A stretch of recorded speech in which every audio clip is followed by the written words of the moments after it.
like $500,000 and up in each deal. Right? But it all depends. There are some micro VCs that invest all the way down to like 50 or 100K, but it all depends. Sometimes these investors get together. So if you're trying to raise a $500,000 round, it might be between 10 different angels that come together and they each put in 50,000. Or it could be that in the later stages, if you're raising a $2 million round, one of the VCs might be the lead investor. So they will put in half of the round themselves, and then there will be multiple additional investors. Welcome everyone back to Telethon TV. I have two new talents with me. And to start off with, it's Berkay. Welcome Berkay. Hello. Can you introduce yourself? Sure. My name is Berkay. I'm a PhD student from Turkey. My specialization is on groundwater modeling using AI. Yeah. And in my team, I'm like the only environmental engineer for this Restore Our Oceans mission. Yeah. So I think I'm playing an important part. We'll see.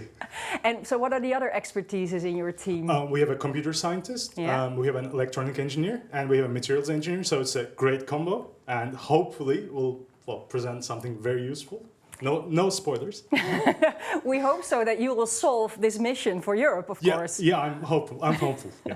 Very good. So, did you learn anything new yet already from your teammates? Oh yes, I mean I've started like computer sciences very recently, maybe like a year ago, and we have a very experienced person in our team. So that's one thing. Then we also have an electronics engineer, which is helping a lot with the like sensors, equipment placement, etc. So like every hour I'm learning something new. It's great. Oh, that sounds wonderful. So I've seen that it's quite an intense program. Have you had any time to actually go outside and see a bit of the city of Leiden? Oh yeah, so we actually started like yesterday morning, and before that we had an evening of like welcome, and after that we had like a silent disco tour around Leiden. That was very interesting. Nice. Yeah, we learned a bit about the history of Leiden, and we went around. It's actually it was actually nice because we were sitting on the airplane throughout the day, and it was a nice stretch. That sounds very good. So if I hear you correctly, you're ready for your pitch tonight? Yeah, I'm still nervous. Well, we're very much looking forward to it. Yep. So I'll be there and to see. And for now, good luck with the last stretch. Thank you. And I'd like to thank you for your time. Thank you, and yeah. Great. So we have Matteo with us as well. Hello everybody. Hello, Matteo. So can you introduce yourself? Yes, I'm Matteo. I come from Italy, and I'm 24. I'm currently studying a master in biotechnology. Yeah. And I'm here to compete in the mission Smart Cities and Climate Neutral Cities. Aha. Yes. And so you've been working now for, well, a day and a half at your team? Yes, a very full day and a half. Yeah, it's been really challenging. We had definitely ups and downs throughout. Finally, today has been a really good day. We come up with many possible solutions for our mission, and we're all getting together and doing our best. Yes. Very cool. And so, is there anything that you specifically bring from your background that you think is really making the difference in this team? I think a really cool part of my master is iGEM, which is a competition that lasts a year about synthetic biology, and it's really good because it really teaches you how to approach problems in an innovative way, and I think has helped me through especially these couple of days of long discussions and trying to argument for why maybe an idea could work or could not work, be a bit sometimes the devil's advocate, to try to undermine an idea to show that it's good or not. So I think that that's sounds like good skills. So do you think you'll see this team after this event? I think we are getting along pretty well. I don't know if this solution could possibly, of course, turn out in something that we can do. But I know that the judges and the input from the public will definitely be important to address the feasibility of it and to see if we can, bring this farther. Okay, so you're ready for the pitch tonight? We're getting very, very close to the pitch. We are almost ready. We're almost ready. So, yeah, I think I'm pretty happy with the team and where we are right now. Great. So thank you very much. And I'm looking forward to your pitch. Yes. And dear people at Telethon TV, we will be back soon with some more of the talents. But for now, this is it. Owing 5 million divided by by 10 million, right, 50%, they now owe 5/12 instead, right? Because now there's 12 million shares in total instead of 10 million. Does that make sense? Because we issued an additional 2 million shares for the new people coming in. Okay, and then we set aside some shares because we don't want to issue new shares all the time. So we set aside some shares to the stock option pool. So when we hire a new VP of science or a new VP of marketing, that person can get some of these stock options. Okay, things are going well, and we keep cranking away, and now we need more money. We need to raise $200,000, and we do that in a seed round at $1 million valuation. So what happens now, Uncle here, he didn't put additional money in, so now he gets diluted because we're issuing more shares, so now he is down to 4.2%. The stock option pool is also down, but the angel investor who put in $200,000 now has 16.7%. How does that math add up? Any guesses? Why does that person not own 20% if you put in $200,000 and $1 million valuation? It's because there are two types of valuations in a startup. There's something called pre-money valuation, and there's something called post-money valuation. So, if you invest, and this might be a little too technical, but if you invest at a pre-money valuation of $1 million and you put in $200,000, you will own 20% after the financing. But if the post-money valuation is no, that was nonsense. If the post-money valuation was, I think I have a slide to this that indicates it a lot better. Let's see, here we go.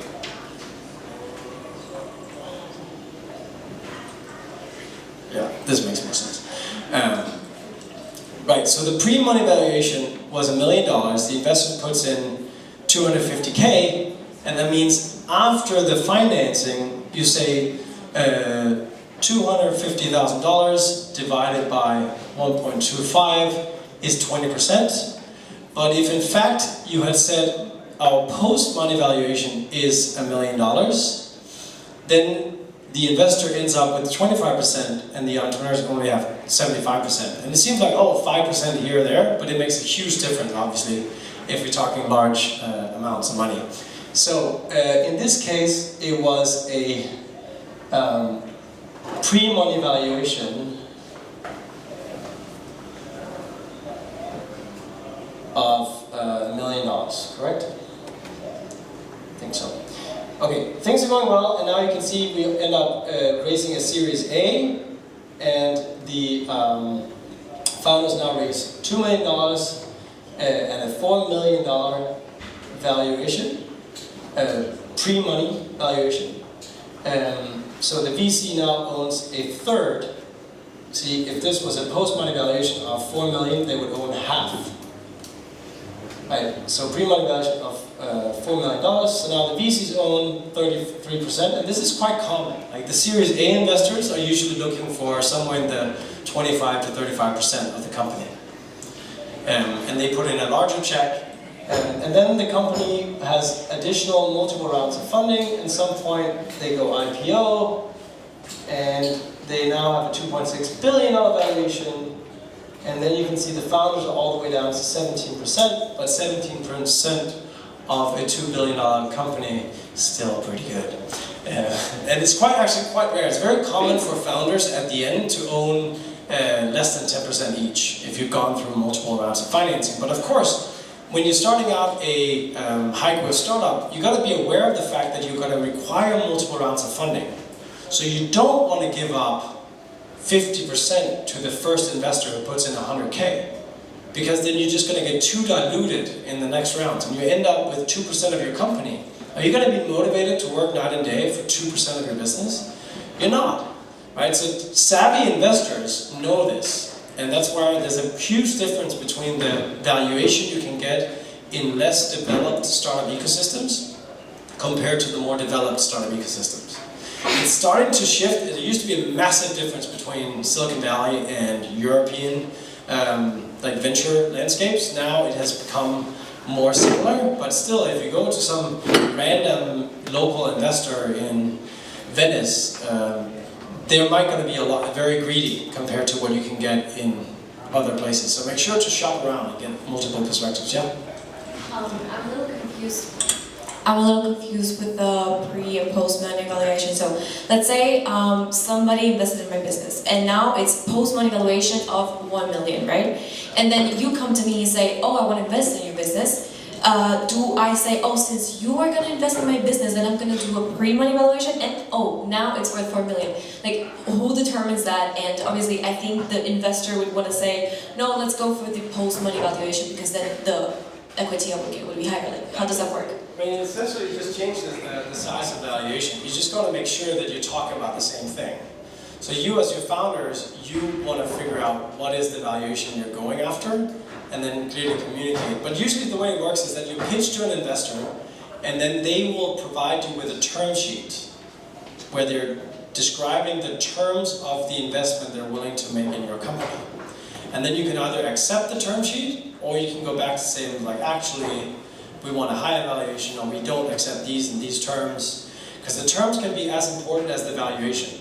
Don't be too greedy about the valuation. It can't be completely off, but sometimes it's worth it to get a lower valuation, giving up a little extra equity, but get better terms. Because there's some of these terms, for example, now it gets really technical, but something called a liquidity preference that can be very dangerous. Many of these founders who sell the company for $30 million, they end up with zip. Because if they took money from an investor, for example, if they took $10 million from an investor who has a liquidity preference of 2x, it means that they get their money back 2 times before anyone else gets their money.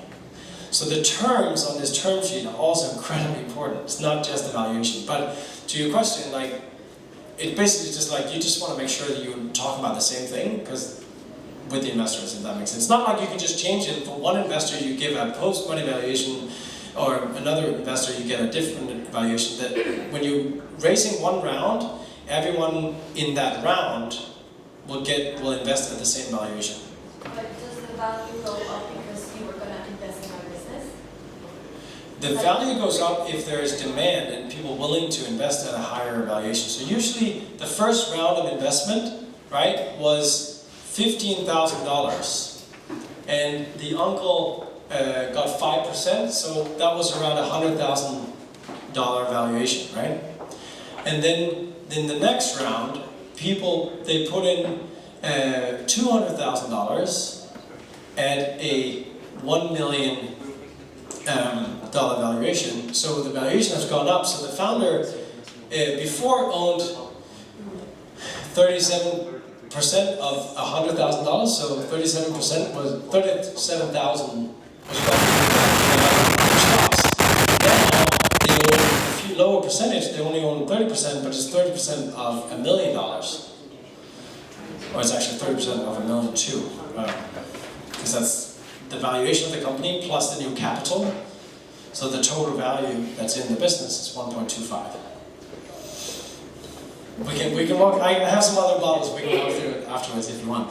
Okay. Yes. Go ahead.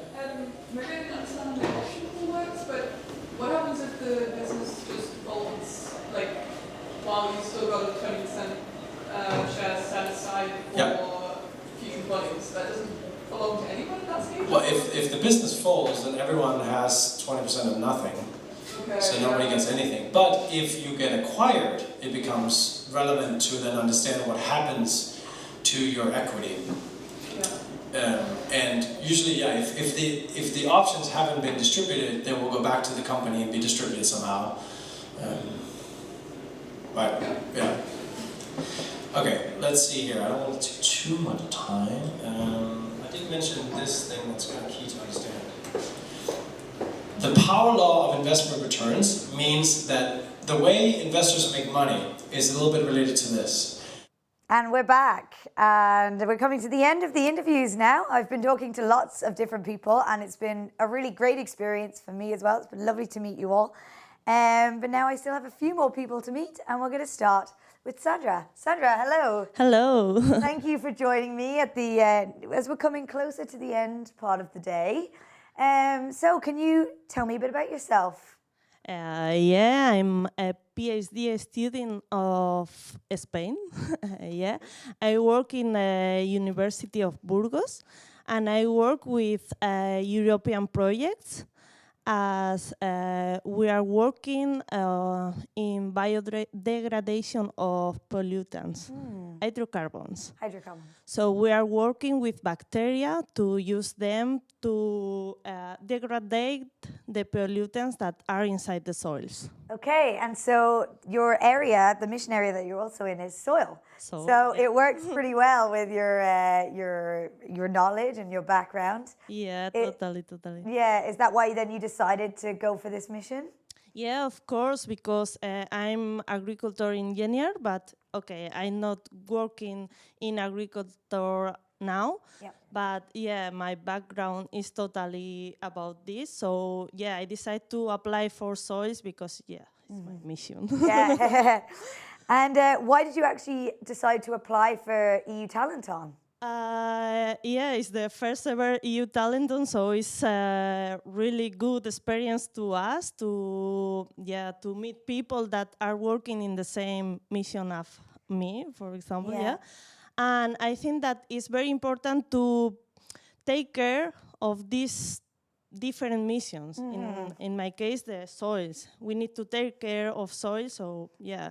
Yeah. Why not be here? Yeah, exactly. And how do you feel about the layout, the setup of it, with working in a team under intense pressure to work together and to make these solutions? Yeah, I don't know if now is the best time to To ask you that question. to ask that question. Yeah, because my brain is totally out now. But yeah, I think that it's a good idea to work in teams. We are a different team. We are engineers, biologists, bioinformatics. So I think that we can work together as a really, multidisciplinary team Yes, yeah. to have a good solution for these problems. Yeah, Yeah. definitely. And finally, are you looking forward to the pitch? How are you? Oh, you're actually not doing the pitch, No, right? no. No, so you get to see the pitch out.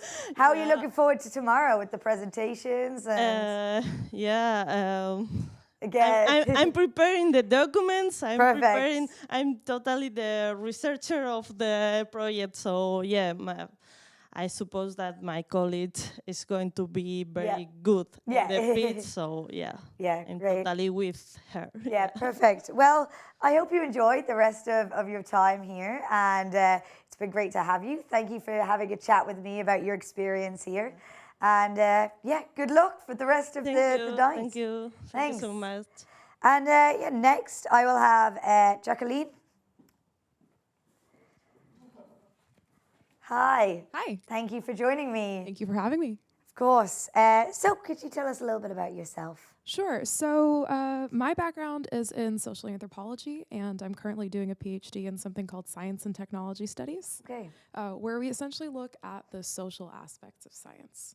So, what goes into making scientific knowledge, and how can we best use it to benefit the world? And my PhD in particular looks at ocean science and ocean modeling. So, Okay. this idea of, we live in a country that's on the coast, and we're really struggling with this question of what do we do with sea level change? And so my research looks into, how do we know what we know, and how can we know it in a way that can best help us protect our communities going forward. 70% of the world lives on the ocean's coasts. Yeah.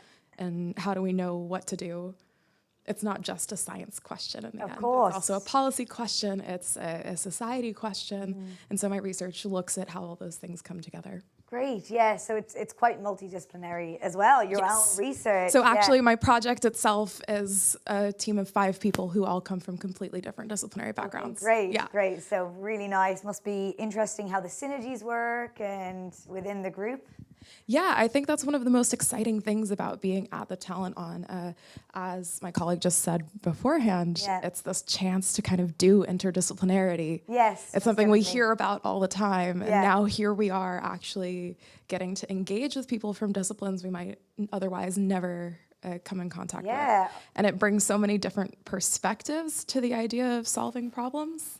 Because Yes. there are so many things, with my background, I would never think about the really hardcore technical aspects of things. Or I don't even know how to. I'm not an engineer. If Yeah. you know? Yes, of course. Yeah. So it's really exciting to have all that expertise kind of in one place. Yeah. And be able to draw on it to hopefully do something exciting. And, Yeah, definitely. And I think I'd like to focus on, as you said, with oceans, that it's very much, we have a sea level rise and we need to work together in looking at it from multiple perspectives. And what's the biggest challenge also at approaching sea level rise within this kind of framework? I mean, I think the biggest problem with issues around oceans more broadly is that we can't see them. 90% of the time, it's really hard to have a direct engagement with this idea of the sea is changing. There's not really an intense visceral connection that a lot of people have. So even though 70% of the world's communities live near the coast, doesn't mean you necessarily understand exactly what that means for our communities 30, 40, 50 years down the line. Yep. So I think that's really one of the biggest challenges for people working on issues around the ocean. Yeah, definitely. And finally, just a little bit more about yourself. What do you like to do for fun? Is there anything you like to do outside of science or your research? Sorry. Unfortunately, I'm not very fun at parties. I am a spoken word artist. Oh, wow. Okay. So I also speak in public for fun, which brilliant. No, which is one of those interesting things, because earlier we had that chat with Henrik, and he was like, most people are more scared of public speaking than they are of death. Yeah. I thought, where do I fall on this? Yeah, so. Oh, great. Well, thank you for sharing that. It was really lovely to talk to you. I'm glad you've had a nice experience here, and I hope that it continues to go well. Good luck with the rest of the project as well. Yeah. Hopefully today and tomorrow is all good, and then you can relax a little bit. Yeah, look out for Team Coastbusters. We're very excited about what we have cooking at the moment. Perfect. So. Great. Thank you. Yeah, thanks a lot. Thanks. And then lastly, we have Marta. Hello. Hi, it's great Marta. to be here. Hi. Thank you. Yeah, how are you doing? Fine. Good. Yeah. Good. A bit tired, but really excited about our project. Great. Yeah, I think I'm really excited to hear about all the different ones. There seems to be so many exciting new things being explored. So yeah, I can't wait. Yeah. So can you tell us a little bit about yourself? Yes, of course. I'm now an assistant professor of biotechnology and ecotoxicology at Medical University of Gdańsk in Poland. And I mostly work on soil contamination and its impact on different communities, from bacteria to human health. Great. And yes, so your area actually, of course, is soil as well. Yes. Yeah. And so, so how are you finding working on the mission? I think it's really great, especially since we are such different people in my group. For example, we have a specialist that works with governance and law, and we have a food safety specialist and an engineer. And so I think it's a great opportunity to work in such an interdisciplinary research area and to come out of our safety bubble a little bit. It's a really nice opportunity also to get some context for the future if we need any guidance of, for example, governance. I know who I can ask now. Yeah, actually, that's a really good point. That you're making these peers that maybe in the future, if you have something that you need, that you if you want to explore a new area, this is the opportunity. And is there anything else that you're hoping to gain from this experience? Well, I'm very excited about the EU mission of just a soil deal for Europe 2030, and I'm really happy to be a part of it now, and I hope to see changes in the legislation in the future and to just make the European soils more healthier and more sustainable for the next generations to come. Yeah, of course. And finally as well, a little bit about yourself. What do you like to do for fun? Is there anything you like to do outside? I'm a runner. A runner, So okay. yes, I run marathons and half marathons. Wow. And Great. What was the last one you ran? Last one was a Parisian run for science. It was like a non-profit run for to fundraise money for science. Brilliant. Yeah. Oh, well, that's really, really cool that you got to do that as well. Yeah. That's all of the questions I have for you. Thank you very so much much. for taking a bit of time to chat with us. Thank you. And good luck with the rest of your time here. And hopefully, tomorrow goes well. I'm sure it will. And looking forward to your project. Thank you for having me. Thanks. And that's all from me for now, but we'll be back soon with another interview very shortly. Reach this really crazy exponential growth that VC capitalists are looking for. But aren't there, like, I see there's a kind of vacuum that there could be like someone who is more conservative, and how are there like investment companies that doesn't expect this crazy growth that like will pay for other 1,000 or 10,000 companies, but are investing in like a good portfolio that they see having good growth. Maybe that is sometimes. Yeah, I mean, there's definitely investors out there who will be happy thinking like less big. I was like trying to paint the vision of, if you go to Silicon Valley and you go down to Palo Alto and try to knock on the doors there, you gotta wear like the confidence of a high growth entrepreneur. There are lots of investors who would be happy also with a more impact focus, right? The types of companies you're organizing here has great potential for future impact and making the world a better place. And that's something that certain individuals say like, well, I'm willing to invest in this, not just for the money, I hope to get my money back, but if I get them back, or with a multiple of 2, that's totally fine, but I really want to invest in this entrepreneur because I believe in the mission. So that's more impact-driven entrepreneurs, or impact-driven investors. So that, certainly, those are the types of people too. And impact investors are usually a lot more patient than others. So there's like impact investing networks you can target if it's more of a social type entity. All right, thanks guys.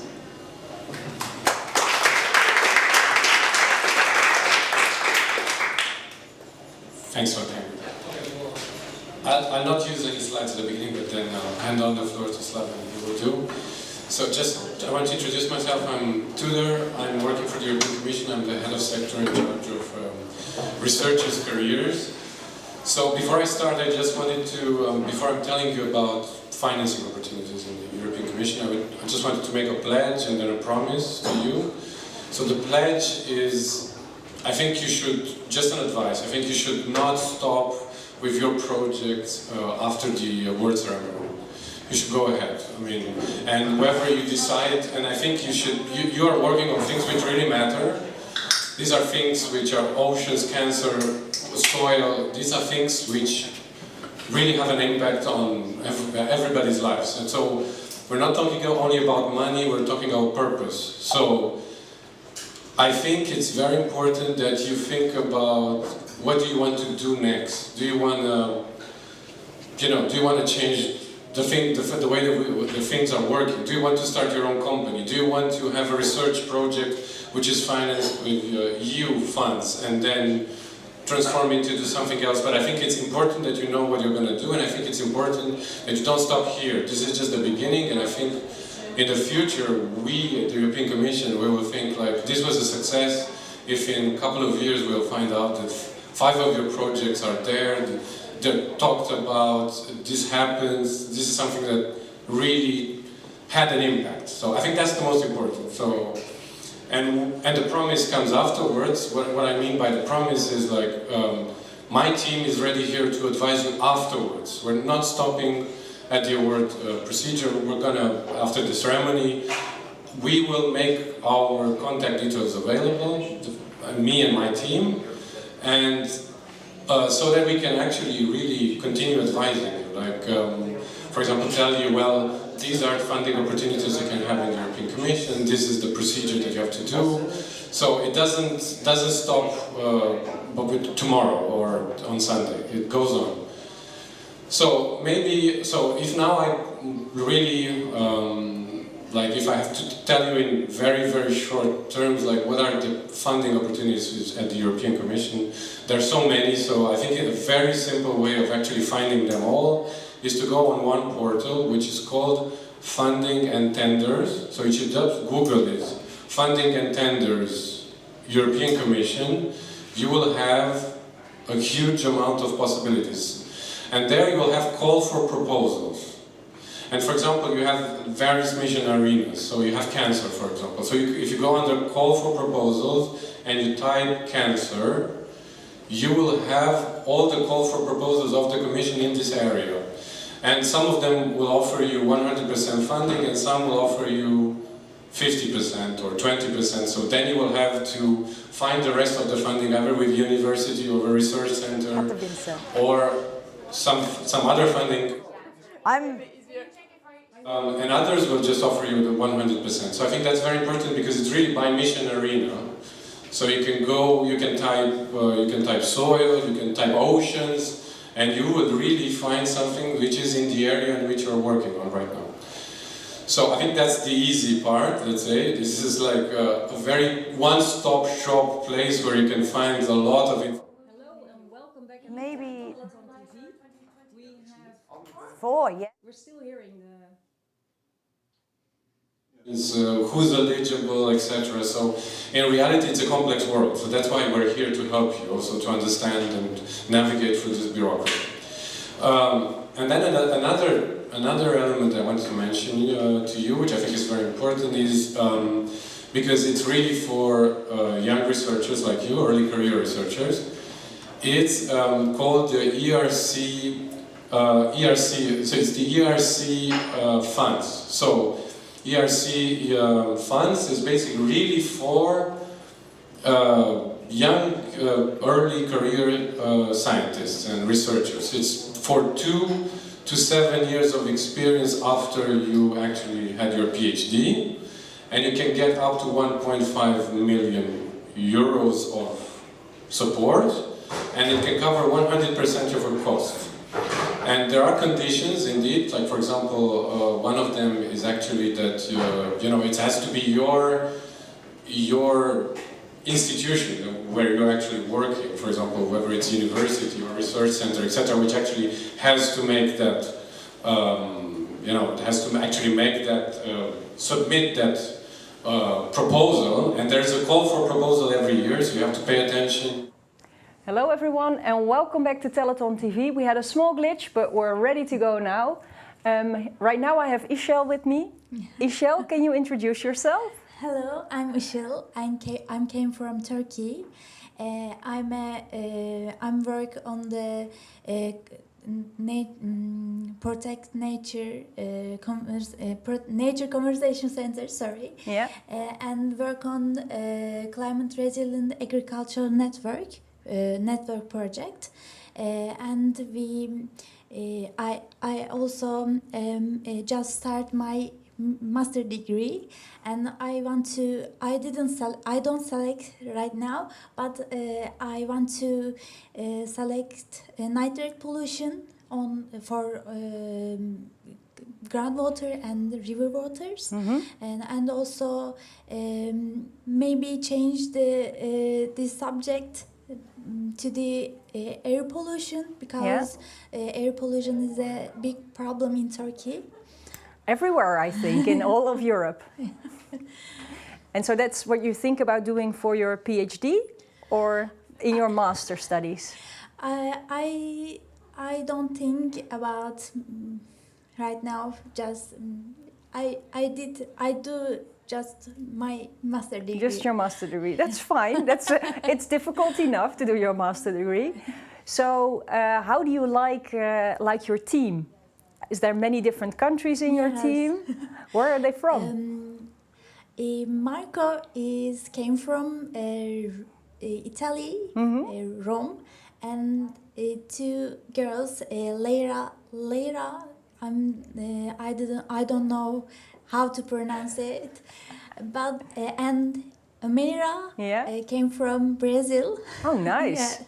Oh, that's very international. Yes.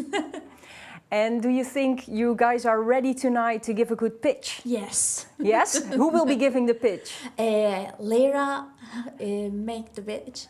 Pitch. Great.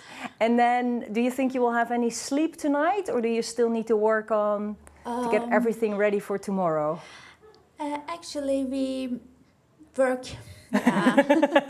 No sleep tonight. Yes. See, it's a full-on program. Yeah. So thank you very much, Ishel. And I wish you best of luck, also in your master studies. And I would like to introduce Hanna, who is also here with us. Welcome, Hanna. Hello. Hi. Hello, everyone. My name is Hanna. I'm from Poland. And currently I'm doing my PhD research regarding air quality, informing about air quality in Polish agglomerations. So my research study was based on field research, where I was monitoring in real lifetime air quality in chosen cities.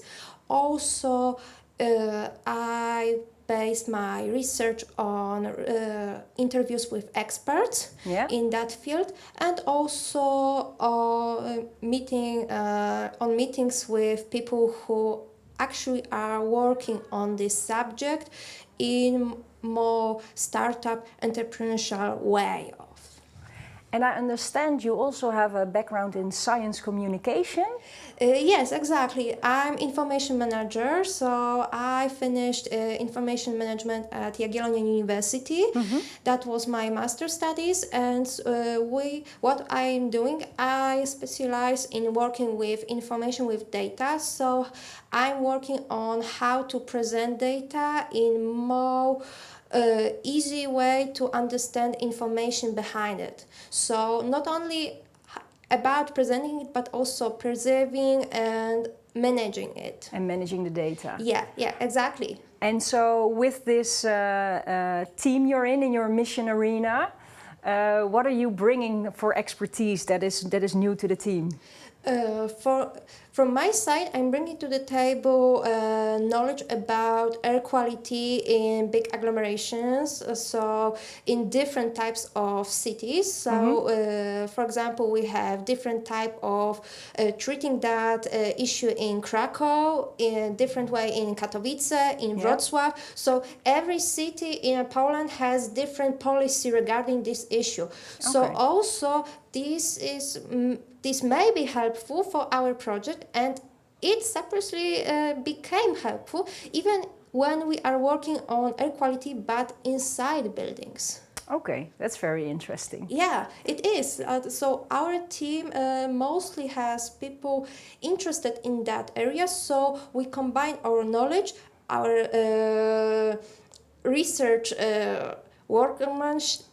craftsmanship and created something out of the box and something different that we are working every day. Well, that sounds very exciting. So I'm looking forward to your pitch tonight. Yeah, to see Giovanni would slash it. I promise it. Well, that sounds great. So thank you very much for your time. Thank you. And good luck with the end of finalizing everything. Okay, thanks. And we'll see you later. And I would like to welcome our last interviewee, Arianna. So welcome, Arianna. Hi. Hi. Can you introduce yourself? I am Arianna. I am Italian, but living in Poland. Ah, look, there's so many connections. Yeah, that's so nice. We started with water, then it's water and hair, and then we have water again. So I am a PhD candidate at the Institute of Geophysics of the Polish Academy of Sciences. Yeah. And my research focus there, it's on microplastics transport near the bed of rivers. So no marine. Now we are addressing marine. Which is, it's different, but you do have knowledge about this. So it's not microplastic either.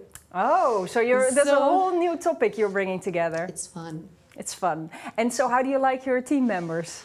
I like them a lot. We are very diverse. I mean, we have 2 Italians. Okay. Which is good because But you're not speaking Italian, right? Well, when back to the hotel, yes. Okay. After work. Yeah. No, and then we have Brigitta from Latvia. Okay. And Mehmet from Turkey, and he's doing his master in Munich. So it's very nice to have people traveling a lot. And do you think that with this connection you might see each other after this telethon again, or even? I feel it. We have we are actually like really building this small network. Like, okay, we have this Mehmet and he's searching for like opportunities after the master. So it's like the beginning of mentoring, and it's nice, I think. On that one sounds side. wonderful. Yeah, that sounds nice. So are you guys ready for the pitch tonight? Yeah, he is. He's doing that. Oh, so he's we doing are it. like very, very into that. Yeah. Great. And then the 5-minute pitch tomorrow. The same. I mean, it's practicing, and I think he's doing it very nicely. Okay, well, that sounds wonderful. So thank you very much. Thank you. And thank you everyone for watching the Telethon TV. And we hope to see you soon again with some more interviews. Business accelerator services, because a lot of money gets invested in these ideas, in these startups, in these research projects as well, and of course we want to maximize the number of them that actually becomes successful. So let's start with the Pathfinder.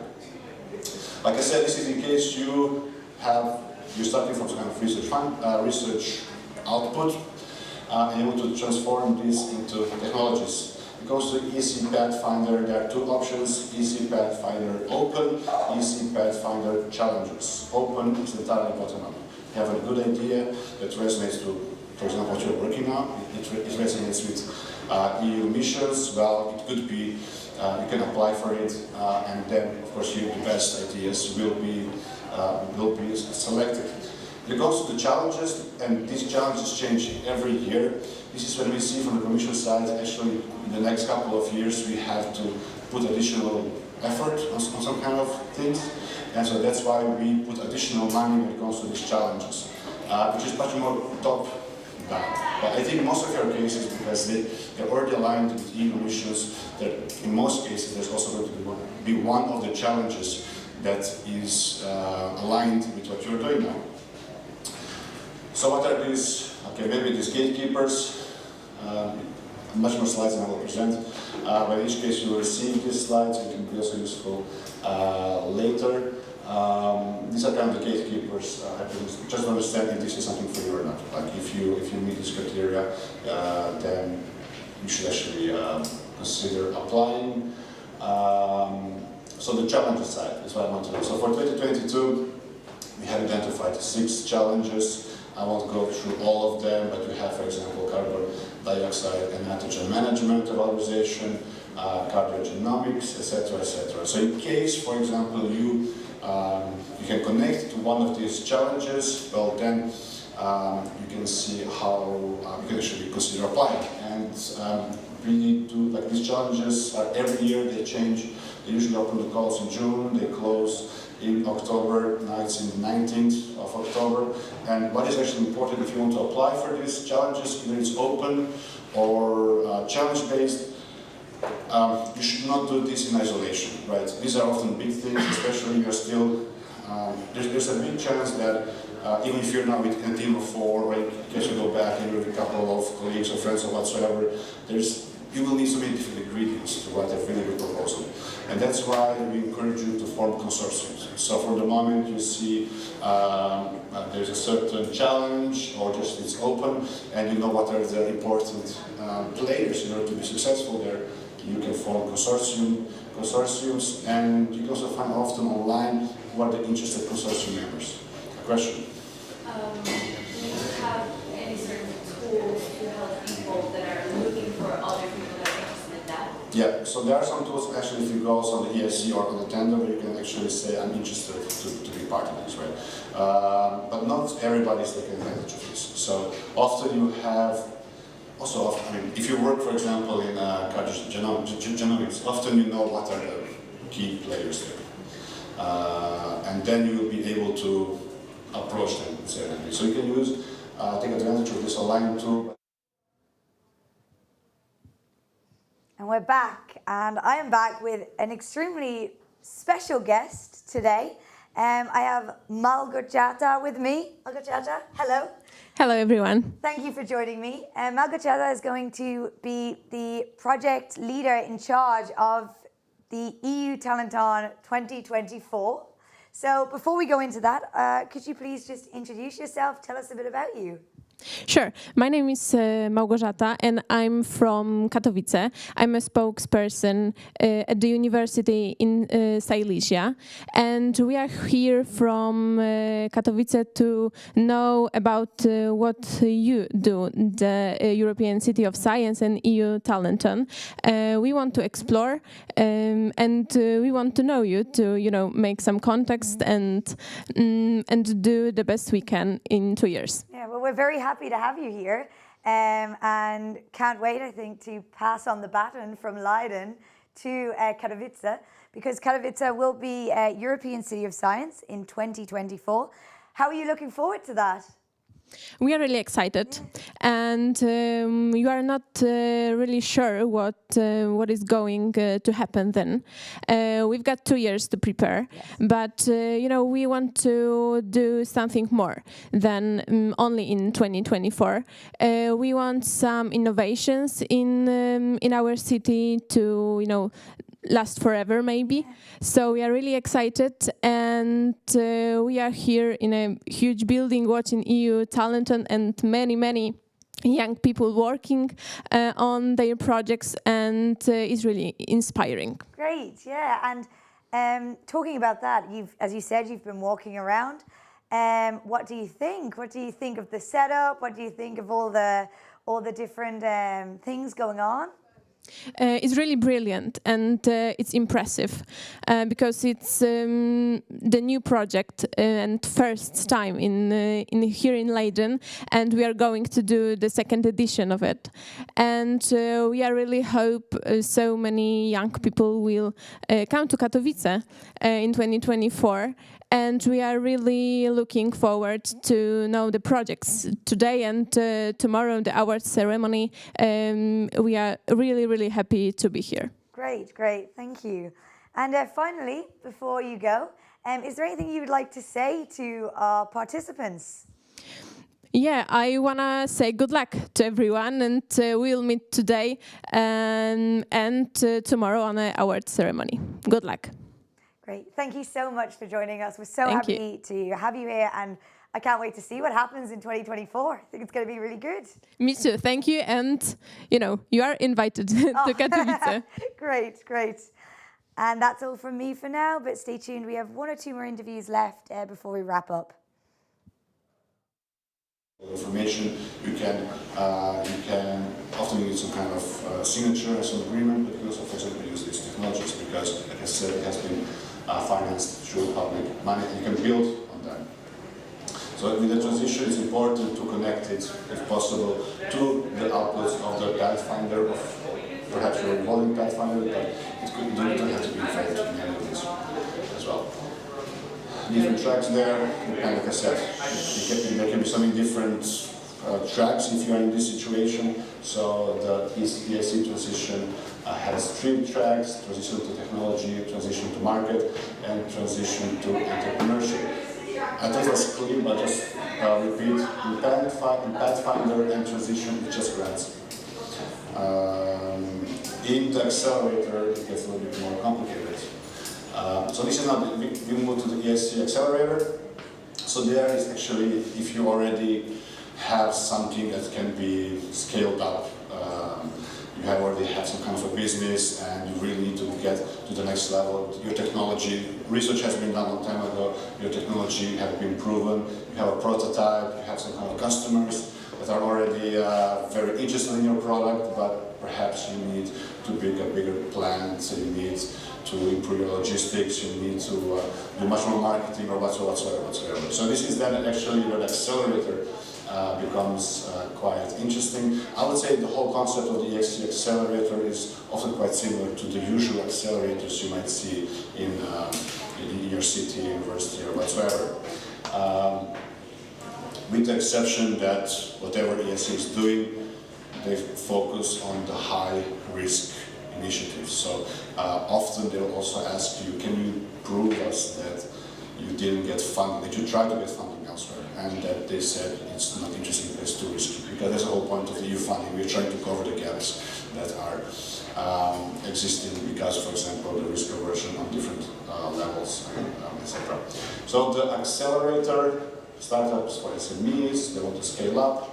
when it comes to the types of support, so you have the grants as well, although we go a little bit more, we get much more involved. So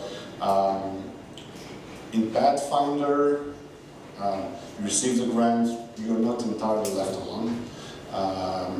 Because it's also high-risk projects, you receive a lot of support. It's also proactive management, where you're involved with a bunch of experts on that field to make sure that you advance in your technology readiness levels. But as much as we advance towards the accelerator, the grant component becomes less important, and we actually also start becoming more and more as an investor.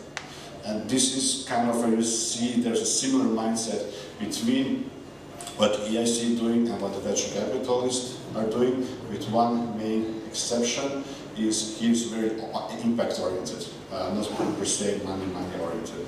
Because we also know that if, I mean, it's clear that if we really, I was speaking yesterday during the opening about the green transition, the digital transition, it all has to rely on grants. It's going to be a very expensive transition, clearly impossible. That's why we also actually need, we cannot only work with the grants. You see, there's no money for this. So that's why, perhaps when you were listening to Henrik, and it was very VC based, and you have to earn a lot of money, you have to become, you have to reach break even, etc., etc. While we are not we're not against this way of thinking, because we would like to see businesses contributing, for example, to climate, but not relying on grants. So anyhow, EIC Accelerator, you have the grants, actually there are three options. Grants only, investments only, or what we call blended financing. You get a grant and you get some kind of investment. If you talk about investments, it's equity investments. So we become kind of a shareholder as part of this. That's why also there's something called EIC funds. So in case one of the ideas makes profit, we can reinvest the profit to help other great ideas to get some money. Okay, I'll go into more detail. Perhaps yes, about the amounts. So when it comes to investment component, and also I think I went very quickly. Also when it comes to the Pathfinder and Accelerator, there are minimum amounts and maximum amounts. Although both of them are approximate, right? If there is a great idea, so I think for the Pathfinder it's around 4 million euros. For the transition, it's around 2 million euros. If you are just a little bit above, but your idea is great, it won't be a deal breaker, but it's more of an indication. When it comes to the accelerator, for the grant side, it's maximum 2.5 million. If you're talking about investment, it's between 500,000 and 15 million. Now, what is important to add here, especially when it comes to investment component, is that if you would, and so actually what happens in most cases, if the beneficiary receives money from the EIC, in terms of investments, often a lot of VCs jump in as well. Because they see this as a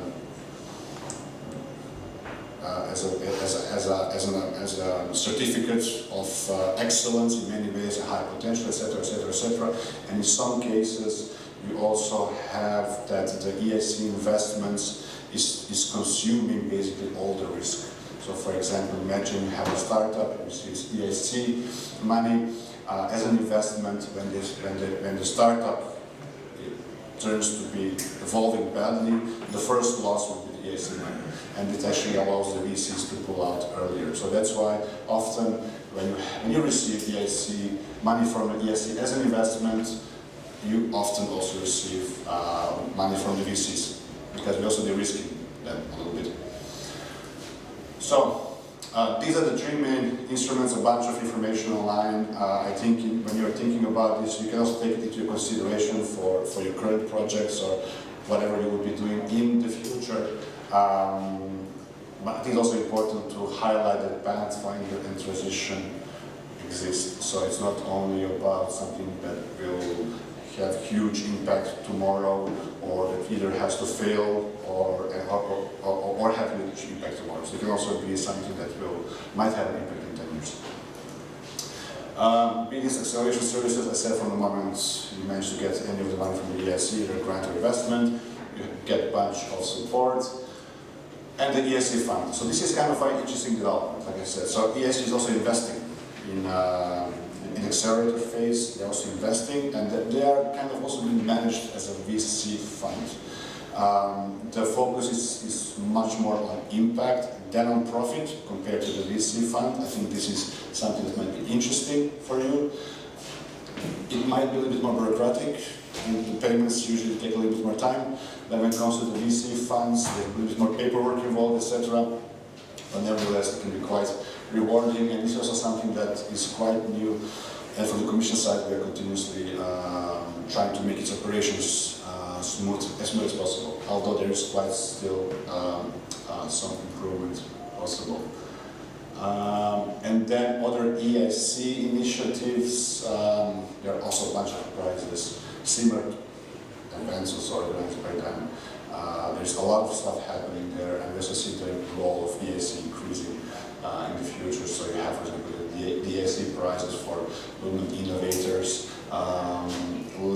In June, there's also the prize for female entrepreneurs that was launched, the Capital of Innovation. Okay, there are a bunch of different things. Sometimes for the member states as well, sometimes for the institutions, but a lot for SMEs or even individuals. So keep an eye on the EIC activities. I'll stop here in case there are some questions. I see there's one raised hand there. Yes. Can we get these slides or? You'll get the slides, yeah. There are like 28 slides, and I think I'll just go quickly through them. But it's important to know that these three building blocks exist, and that hopefully one fits your needs. Thank you very much. Does the Commission accept to a consortium from a British fund, Horizon 2020 or Horizon project to apply to EIC accelerator? Because we know if you are the owner and you have the intellectual property of the output of the funded project, you have a profit. Yeah, exactly. Yeah, is that it? Yeah, of course. Why shouldn't you? You will, yeah, why shouldn't you accept it? Sorry, but of course. You have to show your case, etc., etc. It's a competitive procedure. You promise that you have open access to everything. Yeah. And indeed. And actually, what we actually often see is because of Pathfinder, there are some grants that receive, and there are some beneficiaries of the grants for Pathfinder that do a great job, and simply they don't know what to do with this. We develop some technologies. What's the next step? And somebody else picks it up. Brings to transition, and then maybe somebody else will scale it up. So it happens actually quite a lot. It's more of a rule than exception that you don't have same consortium, same beneficiary going from research to technological development, proof of concept, prototyping, starting up the business, getting on the market. Often you have kind of combination. Plus, especially in the accelerator, I mean, if you see the ones that enter transition, also they combine often different things. They have their own research done, but they combine to the existing things that were done in the Pathfinder, etc. Another question. Is it okay to copy and paste your construction and your ideas to EIC, ERC, or IT boards in the same amount of code? They are evaluated separately. They are evaluated separately, but if you just copy paste stuff, I mean, yeah, nobody's going to check that. Nobody's going to have checkings like, oh, have you used the same sentences before? Of course not, but it's competitive, it's possible. So you really always have to be, have to be precise to the point. It has to be of clear added value, and so then, of course, you might have some kind of same building blocks. And this is also the point. This is you should do it like this. But of course, it's also adapted to the extent needed.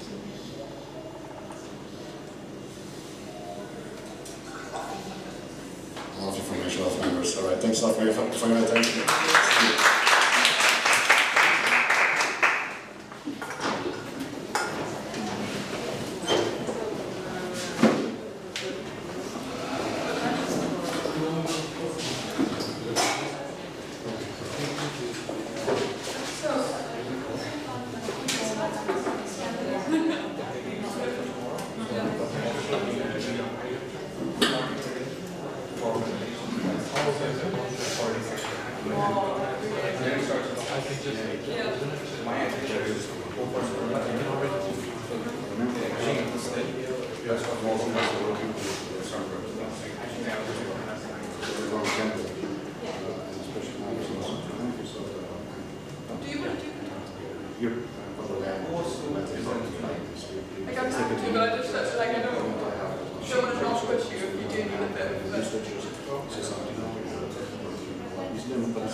Hi everybody, and I'm back with three very special guests. You've probably recognized them, maybe they're a member of your group. I'm with some buddies. So we're going to learn a little bit about what it means to be a buddy from the people who are buddies. So first of all, we're going to do a little round of introductions. So if you wouldn't mind each just telling us a little bit about yourself. Sure. I'm Christine, and I study law in Amsterdam, the Vrije Universiteit. And next to that, I work for the government here in the Netherlands. And for this half a week, I'm a buddy here at Talenton. So yeah, that's fun. Brilliant. Yes. Hi, my name is Martin. I'm actually from Leiden. I live here. Okay. Not a lot of people, but I do. And I just graduated political science at Leiden University. And so of course, I took the summer off and a bit of travel, and now I'm sort of in between, maybe travel a bit more and then start my real job in the fall. Great. I'm Angel. I just graduated from my master's in literary studies here in Leiden. I'm going to start my PhD. And last minute, they needed a last buddy, and I was available. Well, we're very happy to have you join us. And thank you, for taking the time to shed a bit of insight into what you guys have been doing. So that leads me to my next question. So what is a buddy? What does a buddy do? And why did you guys decide to become a buddy? So for me, I think a buddy is like big support, like everything that the team forgets, or they forget the time, or they don't know exactly where they need to go. We keep it in our mind the whole time. Yeah. So I think that I hope we can help them a lot with that. Yeah. And and a little bit with the content depends on what you if you study a little bit the same or not. Yeah. So for example, now I also helped a little bit with the pitch, just like some words or ideas. So it has been very fun. Yeah. Yeah. So I would like to add to that maybe it's a little bit of facilitating. So sometimes I ask, do you want a coffee or something to drink or something to eat? So I did a bachelor's and master's in political science, and my mission area is the soil deal for Europe. So I don't have any technical knowledge, but sometimes I can maybe pitch in, and I said maybe at the brainstorm, okay, so take a step back, what was the problem again? And I could maybe sway them a bit one way back to the beginning. Yeah. That's what I tried to do, and of course support them and try to bring some enthusiasm when spirits were low. I tried to keep up the spirits. Great.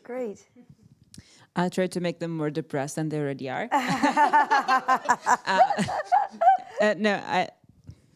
I think does it work? Yes. I think my job is, as somebody who doesn't have a background in science, is to remind them of what the average person actually knows about cancer. My group is on Connect. They are working on something related to cancer. So, double checking, because they are doing PhDs, they're doing masters, they have been busy with this type of topic for a very long time. So to be reminded that, wait, is this an actual problem? I didn't even know that this existed, I think can be useful, especially because they will be pitching to the public tonight. Yeah, that most definitely. Yeah, it's bringing an external point of view, and also that's really important because, of course, our teams are working really hard, and it can be very easy to really get stuck in your own head and also forget to take breaks, or, as you said, get a bit stuck or downhearted sometimes. So it's great that you guys are there to help them in all these different ways. I'm sure they really appreciate it. And also for helping us to bring people to us when been chasing down interviewees. So thank you. And finally, I'd like to just ask, what's been your favorite part, or the part that you think, wow, EU Talenton is really something special? I have an answer if you want. Yeah, you can. So for me, again, I'm very much in the humanities side of thing, and there really isn't much of a chance to get in touch with the STEM side of things. So to get to know some people who are scientists or aspire to be scientists, it really shows how much we all have in common in what we care about. We go about it in different ways, but we all care about the same challenges. Mm-hmm. And we all approach them in different ways. So to see these perspectives and to know the other side of the academic spectrum has been really fun. Brilliant. Yeah, so maybe the first thing I really liked was actually meeting my team. So we were at the Best House where we have had dinner for 2 nights, and I was like, oh, where's my team? And then I saw them, and then I was like, oh, I've been having contact with you for the past few weeks, and now I'm meeting you. I really like that.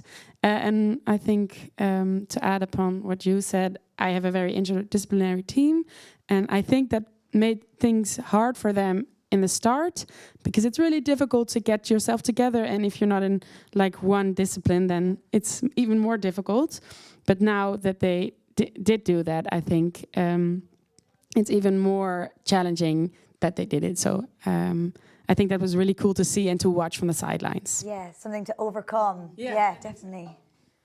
Yeah, I think for me, I really like now, especially I think today, like it's really teamwork. So the first part was more a lot of workshops and knowledge, and everyone's figuring out what to do. And I noticed that now we are quite a close team, and everyone is like a very good dynamic. Yeah. So I think since today and since the close teamwork kind of, it was really inspiring actually. Yeah, it's really cool to see how the dynamic goes actually. Yeah, great. Yeah.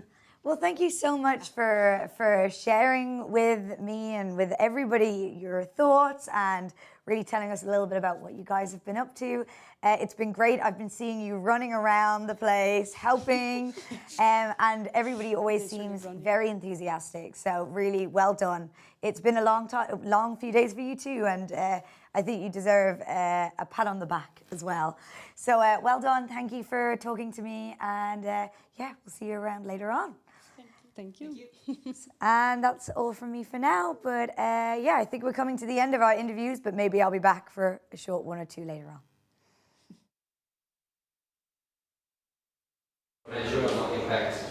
Very going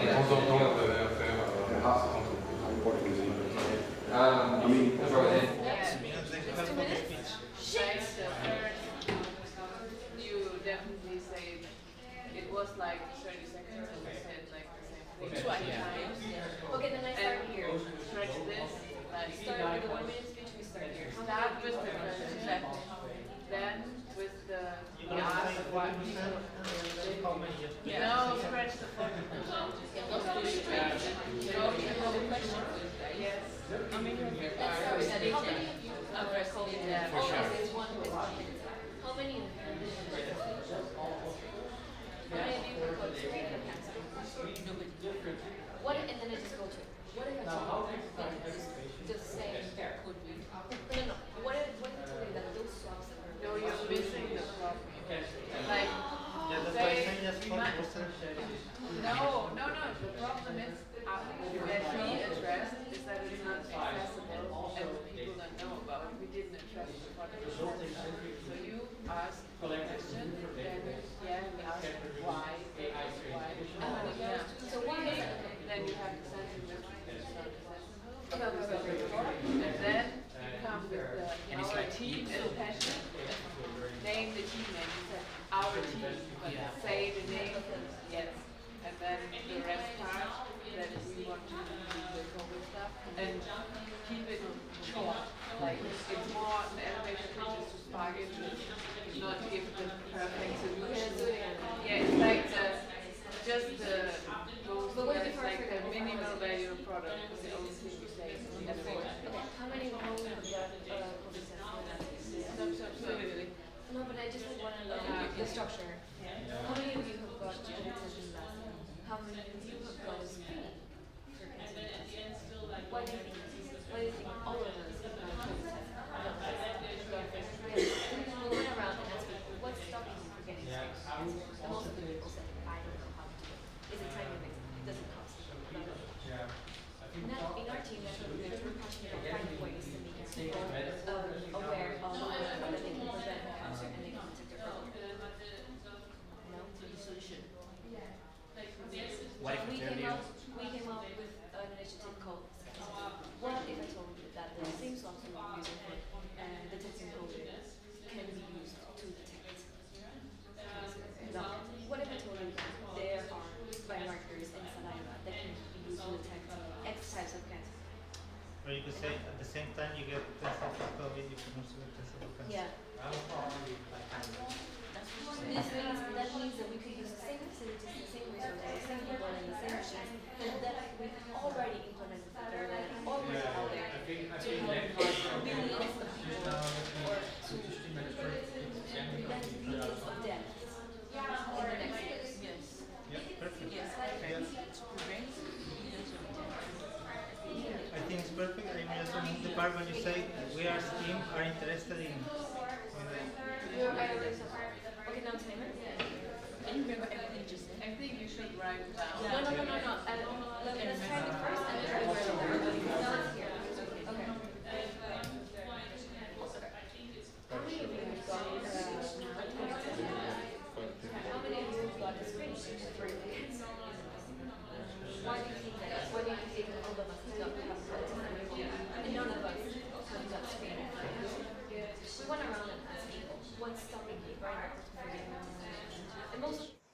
Hi everyone, and the time has come for the last interview. We've gone through almost all participants and it's been great getting to know you. But right now we're going to end with Joette. Hi Joette, how are you doing? Hello, I'm doing very well. Great, great. So could you tell us a little bit about yourself? Yes, so I am originally from West Virginia in the States. I have a background in ecology and evolutionary biology, and my specific focus is on mycology with fungi. I'm just starting my PhD, and Yeah, exciting. Are you excited to work on your PhD for a little while? Yes, very much. Yeah, great, great.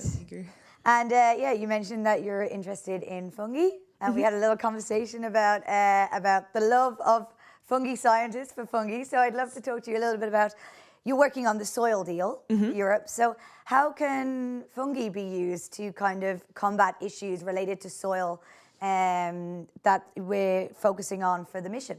Yeah, it's a really important issue to increase the understanding of how fungi can help because it's so many ways.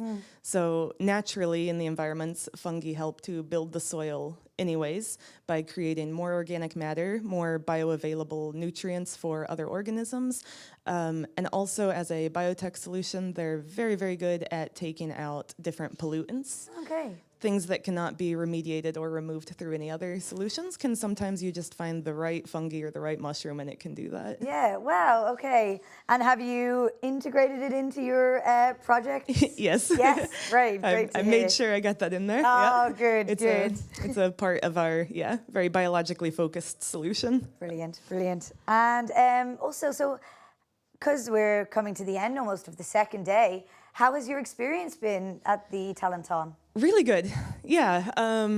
At the beginning, I thought it might be extremely intense, which it has been intense, but in a very positive way. I feel like it's been very supportive, not overwhelming, but inspirational. I go back to the hotel and instead of passing out, I stay up too late being so inspired to write down more ideas. And Great. Yeah. Great. And what are you hoping to gain from this experience after it's done? Yeah, I would say both networking, of course. You never know where you're going to meet your future coworkers. And also the skills, because the reason I'm in research is so I can implement solutions. So getting the skills to make that happen in real life, whether it's business skills, pitching, academia, whatever it takes to take my research solutions to the real world. Great, great. Perfect. And yeah, I think that's all my questions for you, actually. Okay. I would like to thank you for being my last interview. Thank you It's for been having me. absolutely lovely just having a little chat with you, learning about what you do and how you're finding the process. Best of luck for the next day or two. And yeah, thank you again. Wonderful, thank you. And I would like to thank all the participants and the buddies and everybody involved with helping us do these interviews and to really sharing yourselves with us. It's been really good getting to know you, and we've really appreciated your openness and willingness to just come and have a chat with me or Hanneke or some of my other colleagues. So thank you. Good luck with your projects. We can't wait to see what happens. And yeah, good luck. The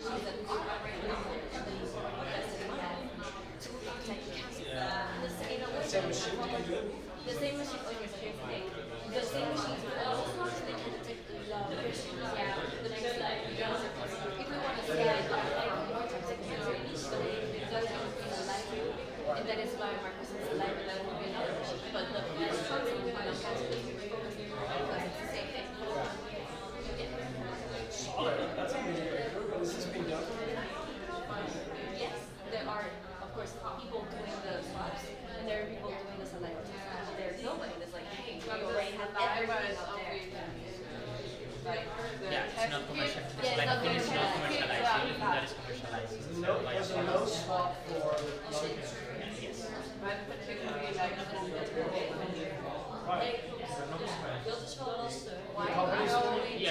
Yeah, there's commercial level? Yes. Not, I mean, not commercial level, but they try it on heavy smokers. Like they're trying the system. Okay. So is it the early days. No, but it's a thing. Yeah, but also like when we go with the larger conversation, like some potentially used for more cancer types, it's just all the But that's it depends on the combination and it's there. That it's scalable, right? Okay, that's not I think our unique selling point is that even though it's out there, there's big variety and accuracy levels. Nobody has linked the two things. No, it's Exactly, that's our second thing. Our results are now like the facilities other people are relying on tell people, hey, go to the doctor. It's like the same when you go to the star. You just sign a paper and say, yes, I want to get tested for cancer. And initially, lung cancer. How fast are those tests? Is it also the same type of testing machine? It's a PCR. PCR test. So just as well spit out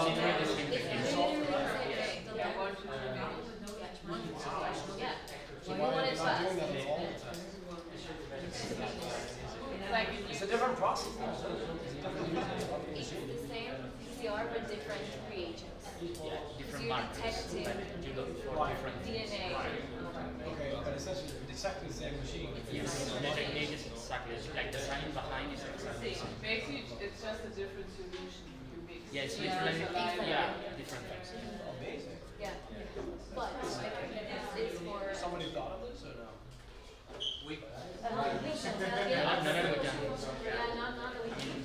So what is your plan? There's all these stations and PCR testing centers that needs to get a little bit of a different solution to put in their PCR machines, and then they can test this. Where do you come in? What do you offer? We offer like precision tests and like for the they like find like initial testing, like lung cancer is like the most expensive to treat because it also gets detected during stage 4 and 5. The best rate is 85%. Why? 5 years maybe gets 30%. So when you get it, it's like the 3% of all the deaths.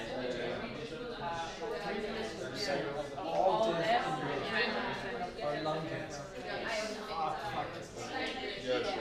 So, and it's the most expensive. So, basically, the best is like from 50 trees behind the early. Can you cure it? Yes. we come in because we offer this solution. We partner up with COVID facilities and we already even got we're in the process. Well, we got one, right? Yeah, but also, like, that's the money part. The other part is like, the thing is, basically get used to it, so you don't establish a new system. Also, you have like the already trained staff, and Hello and welcome back with Telethon TV. We have some final interviews for you to entertain you with. Right now with me is Tudor from the European Commission. Welcome. Thank you. Very glad to be here. So how have you been enjoying your day here? It's been wonderful. First of all, I found it extraordinary to meet all these bright young minds, to see their passion for all the mission arenas they're working on, and I think the vibe here is great. So I'm very happy with what I've seen. And are you looking forward to the pitches tonight as well? Yeah, this is I see the tension rising, and I really feel my heartbeat is going up. So I think that's going to be the grand thing. So I'm really looking forward to see the ideas and to the level of concreteness in which they go, and the level of ambition, and in terms of impact. Also, that's very important for us to see whether this will really be able to solve societal issues that we're raising. And so I think this is the first time the EU Telethon is being organized. Absolutely, exactly. It's the first time. It's in Leiden, and it's the first time we're having a EU Telethon. And I think it's very, very important, therefore, that it delivers. So it's difficult to define success in this case, but I think what I would like think about it is, I would hope like in a couple of years from now we would hear about 5-10 projects that have started here in Leiden in the EU Talenton, and who made it and who really had an impact on the ground and who changed Europeans' lives. So then you'll be expecting some horizon applications from these teams in the future, probably. Exactly, and some capital ventures maybe, and some new companies and some new projects with European financing. And that's why we even had a session specifically on financing, where we explained to the participants that actually this doesn't finish after the award, and actually it goes on. Yeah. And that we're going to be there to accompany them and help them, and that there are a lot of funding opportunities from the European Commission side, but also from the private sector. Well, that sounds very, like that should really put the emphasis and enthusiasm in all these participants. So is there anything else you really want to, this is the last moment you can give some ideas, some visions to these young, bright minds? Is there anything you want to give them to keep in mind for today and tomorrow for the finals? Yeah, dare to go for a big impact. Don't restrain yourself, I think, and also try to keep in touch with the teams that you actually been in touch with so far. Yeah. And don't stop now. I mean, continue. This is the EU Talenton is like a launching platform, and you have to continue. And I think that's the most important. Continue, and you'll make it. Well, thank you very much for your time, and well, we hope it will be this will really work as a launching platform, and we'll see you back in 5-6 years, maybe with one of these startups there. Yes. That would be wonderful, wouldn't it? Yeah. I hope so. Yeah, me too. So thank you for watching, and we will be back with more interviews later on.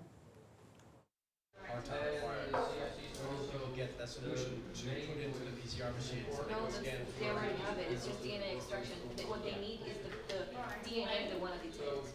Yes. That's what we. That's easy enough. That's what we do. I mean, that's companies that do farmers. Johnson & Johnson.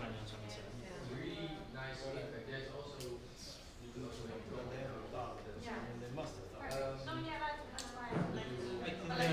is trying to develop similar, focusing on the similar COVID rapid test. It's like a really freaking natural upsell. You're there already, so hey, do you want to do it again? I'll schedule it. But the thing is, we are taking a risk, maybe a little risk, because of course the idea is great, but assuming that we will also have need PCR testing for COVID, because then it's really cheap and it's like zero risk. Yeah, because everything is already out there. And it's definitely super scalable, because once people get used to it, with saliva, once the technology is more proven, you can detect not just lung cancer, but other types of cancer. I mean, there are still PCR windows, so people when they have their COVID tests are positive, they're still doing a PCR to see if they actually the question is, you don't want to start having these PCR machines. You want to utilize the existing infrastructure, and essentially, do you want to bring the entity that creates awareness that this has an opportunity and partner with other PCR locations to sell, like essentially cancer screening? But the PCR, like the PCR, like the testing side, they are managed by the government. Yeah, but like you get like CE marketing. Yeah, but like from the government.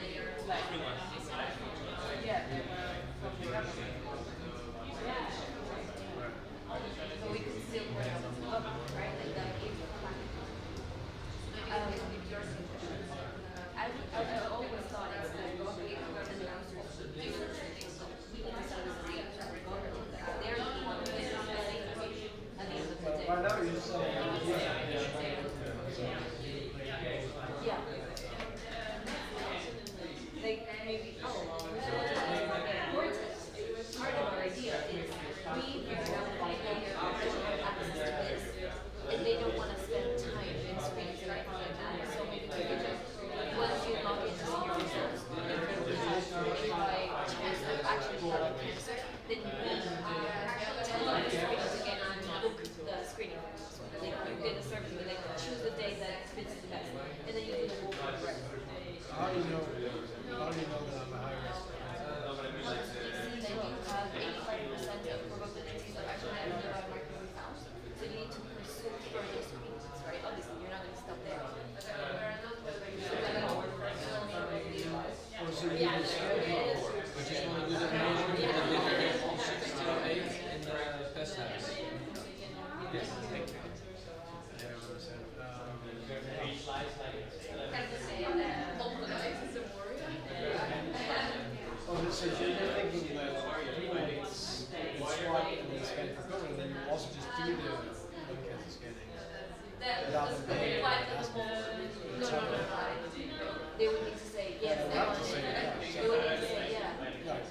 what they do.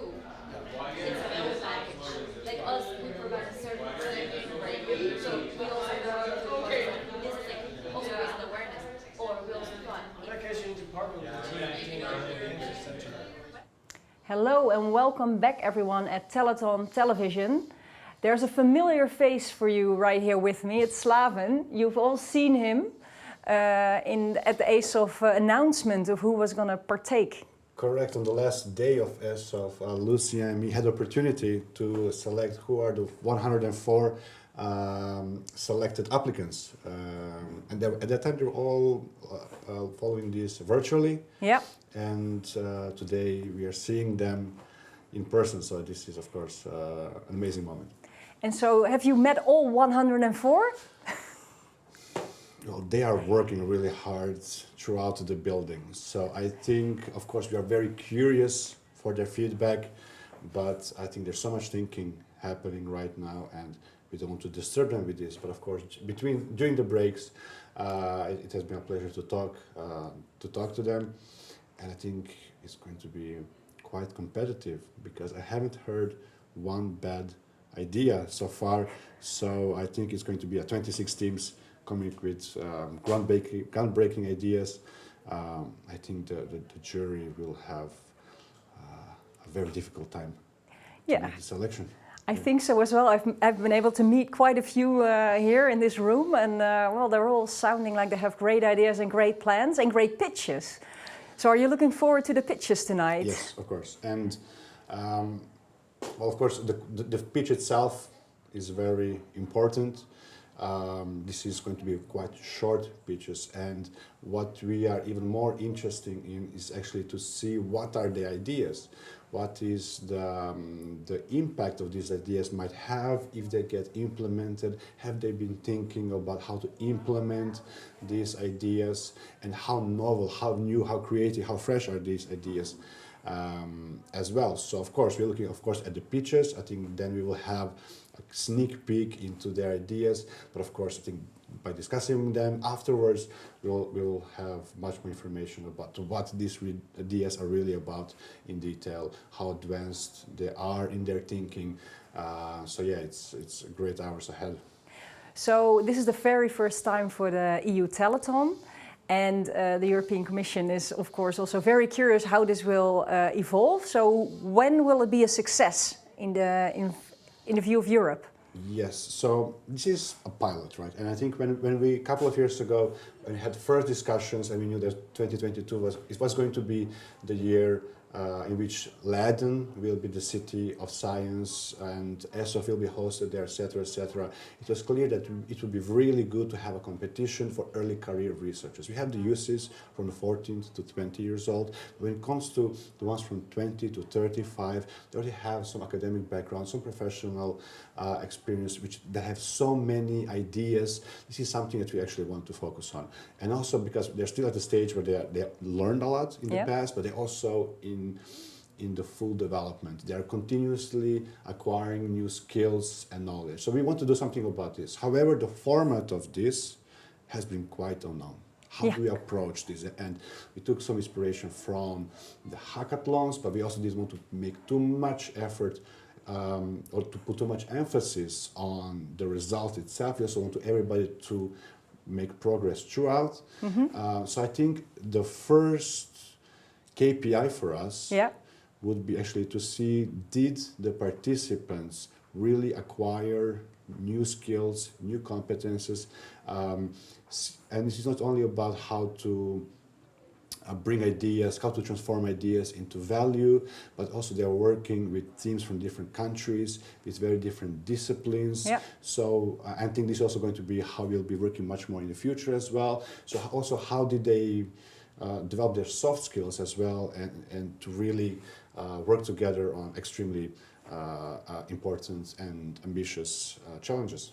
Well, that sounds like there's a lot to be hoped for that they will gain, but I can tell you many have been here for this interview, and it's a skill. It's the first time that people get to enjoy standing in front of a camera, so I think there will be many things they're learning. Is there any last quote or last take-home message you want to give these bright young minds for few hours they still have left within the telethon? For a few hours, I mean, I think a lot of the ideas have already been developed in their heads, think of the details, but of course during the whole pitches and also the whole in front of the jury tomorrow, the time is very limited. Yeah. And they have a lot of ideas. So you really have to be precise, be concise, be impactful, be convincing in the time that is allocated to you, and make some final adjustments. Of course, practice the pitch a lot. So, yes. I think that's a very great take-home message for them to do tonight. Keep on practicing.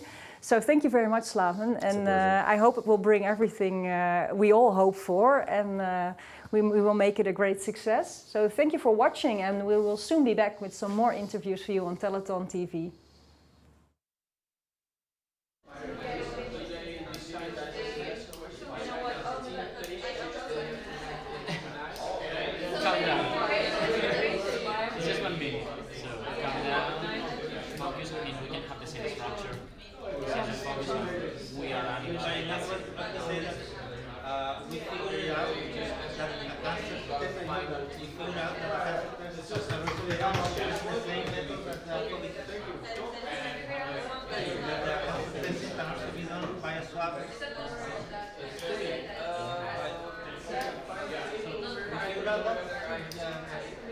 And then during the same time you get a phone call from the rest of the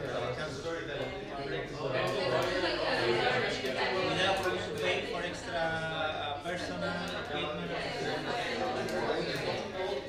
Some other thing, I mean, not for telling this I was reading that one of the costs of it, like, because there's like a huge reason for a lung cancer screening in Europe that I didn't know, but this is a paragraph. One of the most important costs is that the only screenings that they can do up to now is with radiotherapy and yes, low dose. Yes, and the problem with that is there are still very few people qualified to perform those tests on people. So the problem is there's an overwork for people qualified for doing that instead of these two PCRs that literally anyone can do. Yeah, so that's one of the most important bottlenecks that they found for this video. Also, every time like just not for the pitch, but like the high risk radiation. Also that it's like I don't know if they do statistics about lung cancer, but like they do statistics about like breast cancer, which is actually like induced by the breast cancer screening.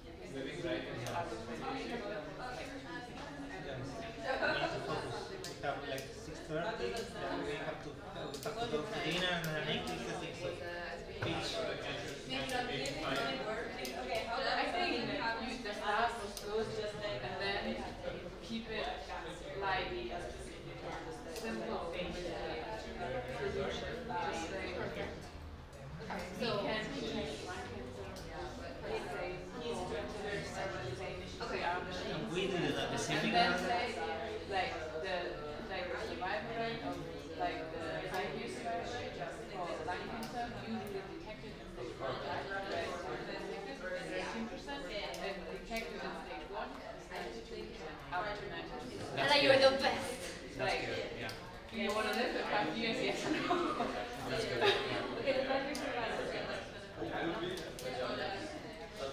Detected now it's usually detected fast. some other thing that was very impactful for him when we were talking is that 3% total death in Europe.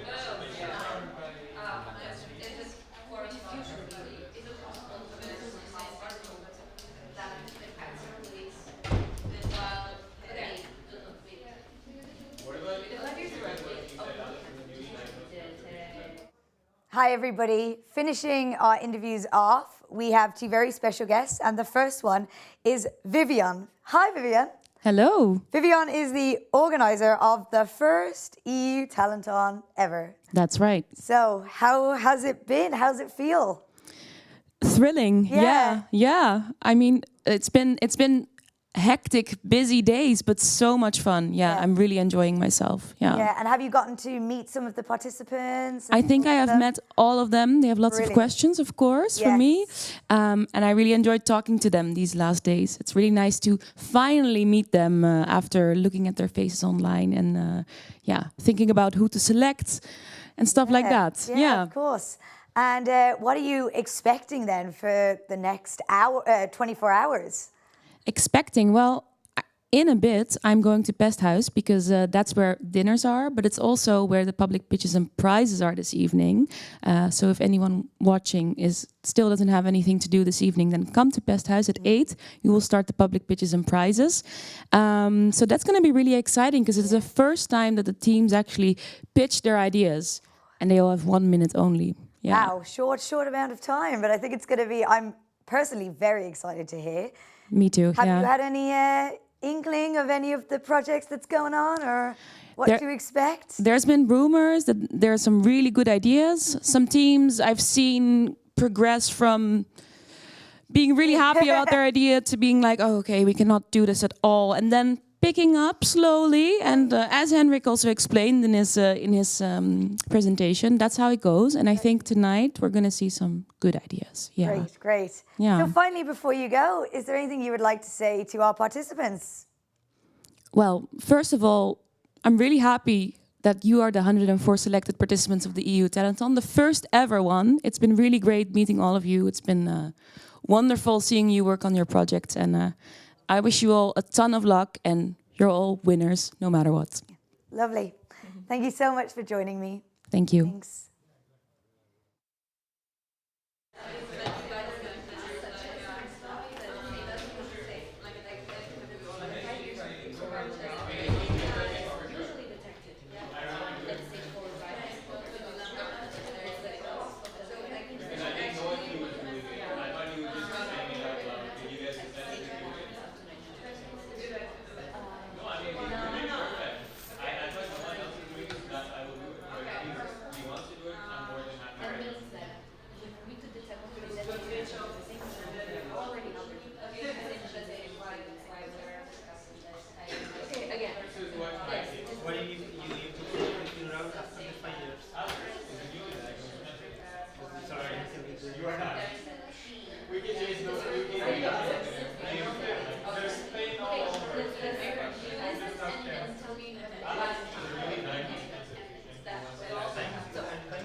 And welcome back, everyone. I'm here with my final guest of the EU Talenton TV. And it's probably, if you're a participant, you probably recognize him. It's Henrik Skiel. So Henrik, could you please tell us a little bit about you for those who are watching who maybe don't know who you are? Absolutely. Yeah, it's a pleasure to be here. I've had the honor of being the mission navigator of the EU Talenton here 2022. And my role has been to motivate the participants, to train the participants, and guide them safely through this very exciting journey they've been on over the last couple of days, to help them learn some of the skills of the entrepreneurial world. And we've talked about sort of the difference between the academic world and the startup world and how to bring ideas to life. Yeah. So along the way, we've taken them through the whole process of defining a problem they're passionate about solving. So within the different mission arenas, they could pick a more specific problem that they really wanted to hone in on and a customer segment they wanted to focus on. Then we went through a big design thinking process, learning how to work as a creative team, coming up with lots of ideas. Ultimately, each team picked the top idea they wanted to work on. And then we built business models, and then they've been out testing their business models, talking to potential customers and stakeholders and all the different potential gatekeepers and building prototypes and all that stuff. So it's been a lot of fun. Wow, it sounds busy. Busy, but fun. And how has your experience been? You've obviously enjoyed it, but what's it been like meeting all these young, bright, talented people? Right. It's been incredible. I mean, just the energy buzzing as you feel here in the building and keep waiting. I mean, I did the last presentation at 8:30 p.m. last night, and they stayed around. Like, literally at like 10, 11 p.m. last night, people were still cranking, still working on their projects. So it's been great to just feel that very authentic desire to make the world a better place and solve some of these really important challenges. So definitely. Very comforting that we have all these great young minds working on such important problems. Yeah, I've been interviewing a lot of them, and really, I'm really excited to see what the pitches are and just what they've come up with. I think it's going to be amazing. So before you go, is there anything you would like to say? Any final words for the participants? Well, I just want to say thank you. It's been such an honor and a pleasure working with all of you, and I can't wait to see you out tonight doing the 1-minute pitches, and tomorrow in front of the jury panels. It's going to be great to see the final result of all the hard work. But also, I'm really excited to see you take these ideas to the next level and really bring these ideas to life, because all of the projects I've seen so far have tremendous potential for real impact. And the end goal is really to not just end here at this competition, but to keep working on the ideas, to keep working on other ideas, but utilizing these skills for the greater good in the future. Definitely, definitely. Well, thank you so much for sharing your thoughts. And I know that a lot of the participants have mentioned your graph, the famous trough, and just I think they've really enjoyed having you around and really appreciated the time that you've spent with them. So thank you as well. And that's a wrap from Telethon TV. Thank you all very much for listening, and good luck to all our participants.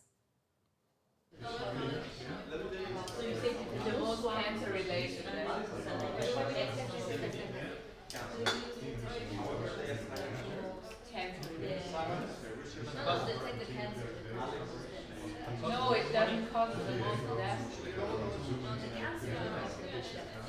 Most cancer related. Yeah, when you can cause the most death, it's not clear that it's cancer death. I think people die more a natural death in Europe than die.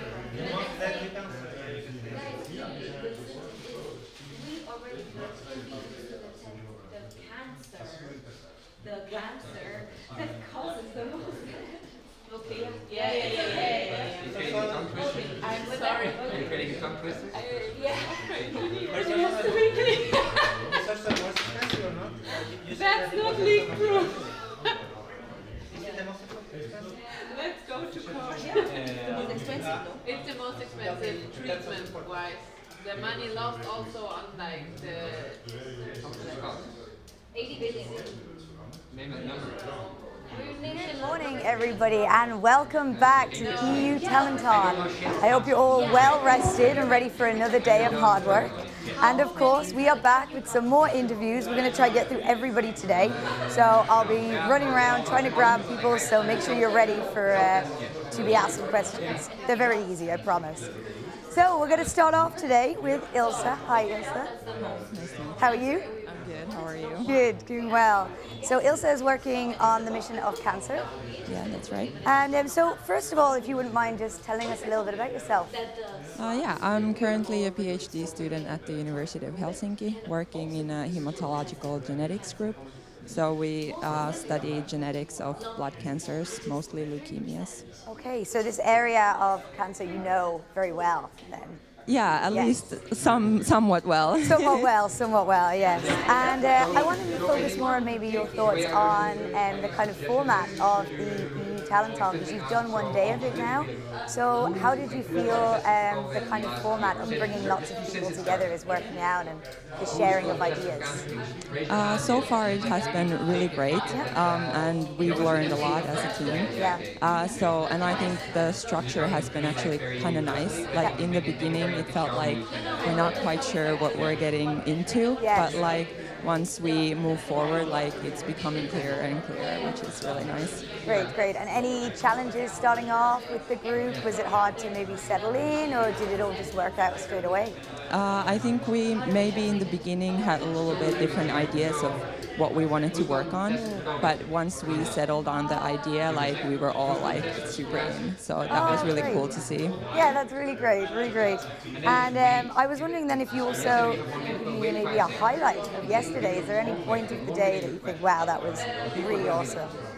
I think like choosing the idea, because we were brainstorming about what we would like to do, and then we kind of had this mini lecture, and then after that we kind of dove into what we would like to do and looked into 2 different options. And then once we were like, okay, we're gonna go with this, and started the proper brainstorming, then like the ideas just kind of started coming in, and that felt like really good. We're like, okay.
I guess you're wondering what happened to the results of the competition on the first evening. We've been getting some questions about that. I have to say, lots of teams were really close, in the range of 9 to 13 points. There were 3 teams that really stuck out. And I'll start with the team that is number 3. That is Team AE. Stand up. That's 16 points, so well done. Second place is Team DA. 70 points. Well done. And then there was one team that had 20 points. I was really impressed. It's Team BA.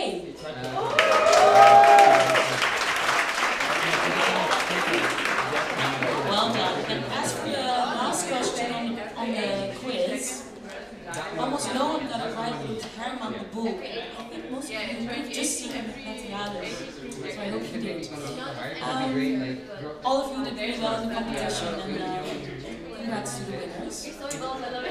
I have another announcement to make, and that's that the interviews will be running all day long today. So if you haven't been interviewed yet, expect that to be coming. We really like all of the interviews on Talenton.tv, TV, and we're getting lots of nice responses on it. No, So don't we're all doing really well. The type of cancer that will kill someone. Yeah, and I also invite you all to use the photo booth. We also leave a little photo Yeah. that you want to use after the contest. You can also use it twice, take two home, and stick one on the wall because we really want to collect those. And that was it. I'm going to give the floor to Henry. And have a really nice day today, guys. You're all doing so well, working so hard. I'm really proud of you. And so you're meeting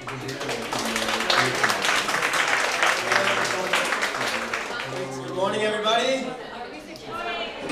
How are we feeling?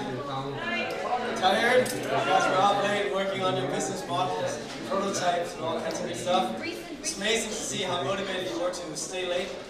And it was great to see some of you at the brewery afterwards. Okay, so, ladies and gentlemen, if I can have your attention, please. You guys are so excited today. Oh, this chit-chat. This happens when people start getting to know each other. Okay, so, it's Friday today. The agenda of today is that we're going to sharpen our ideas, the concepts, our business models. Today is also the day where we're hoping that you'll get to test your ideas. We talked about this last night. Interviews. Today is really the best chance to get that technology checked out.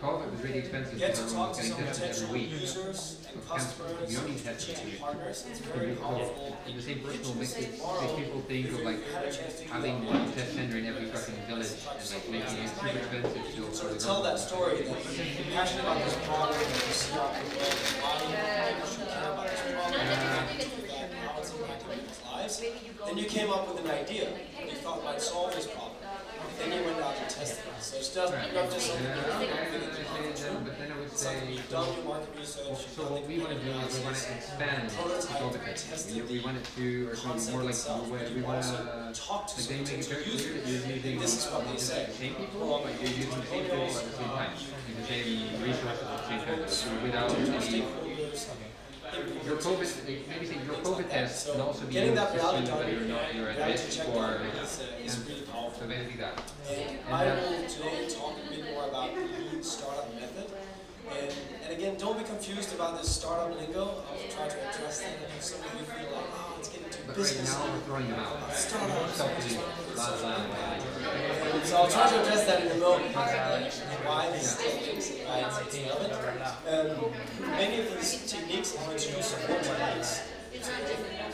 How you can get some of this testing. If somebody wants to create a landing page, like a website for your business, Let's just say, begin. If you're going to start with one cancer, but you're going to eradicate them all from that, and then you can just name a bunch for fall, name all the cancers, but I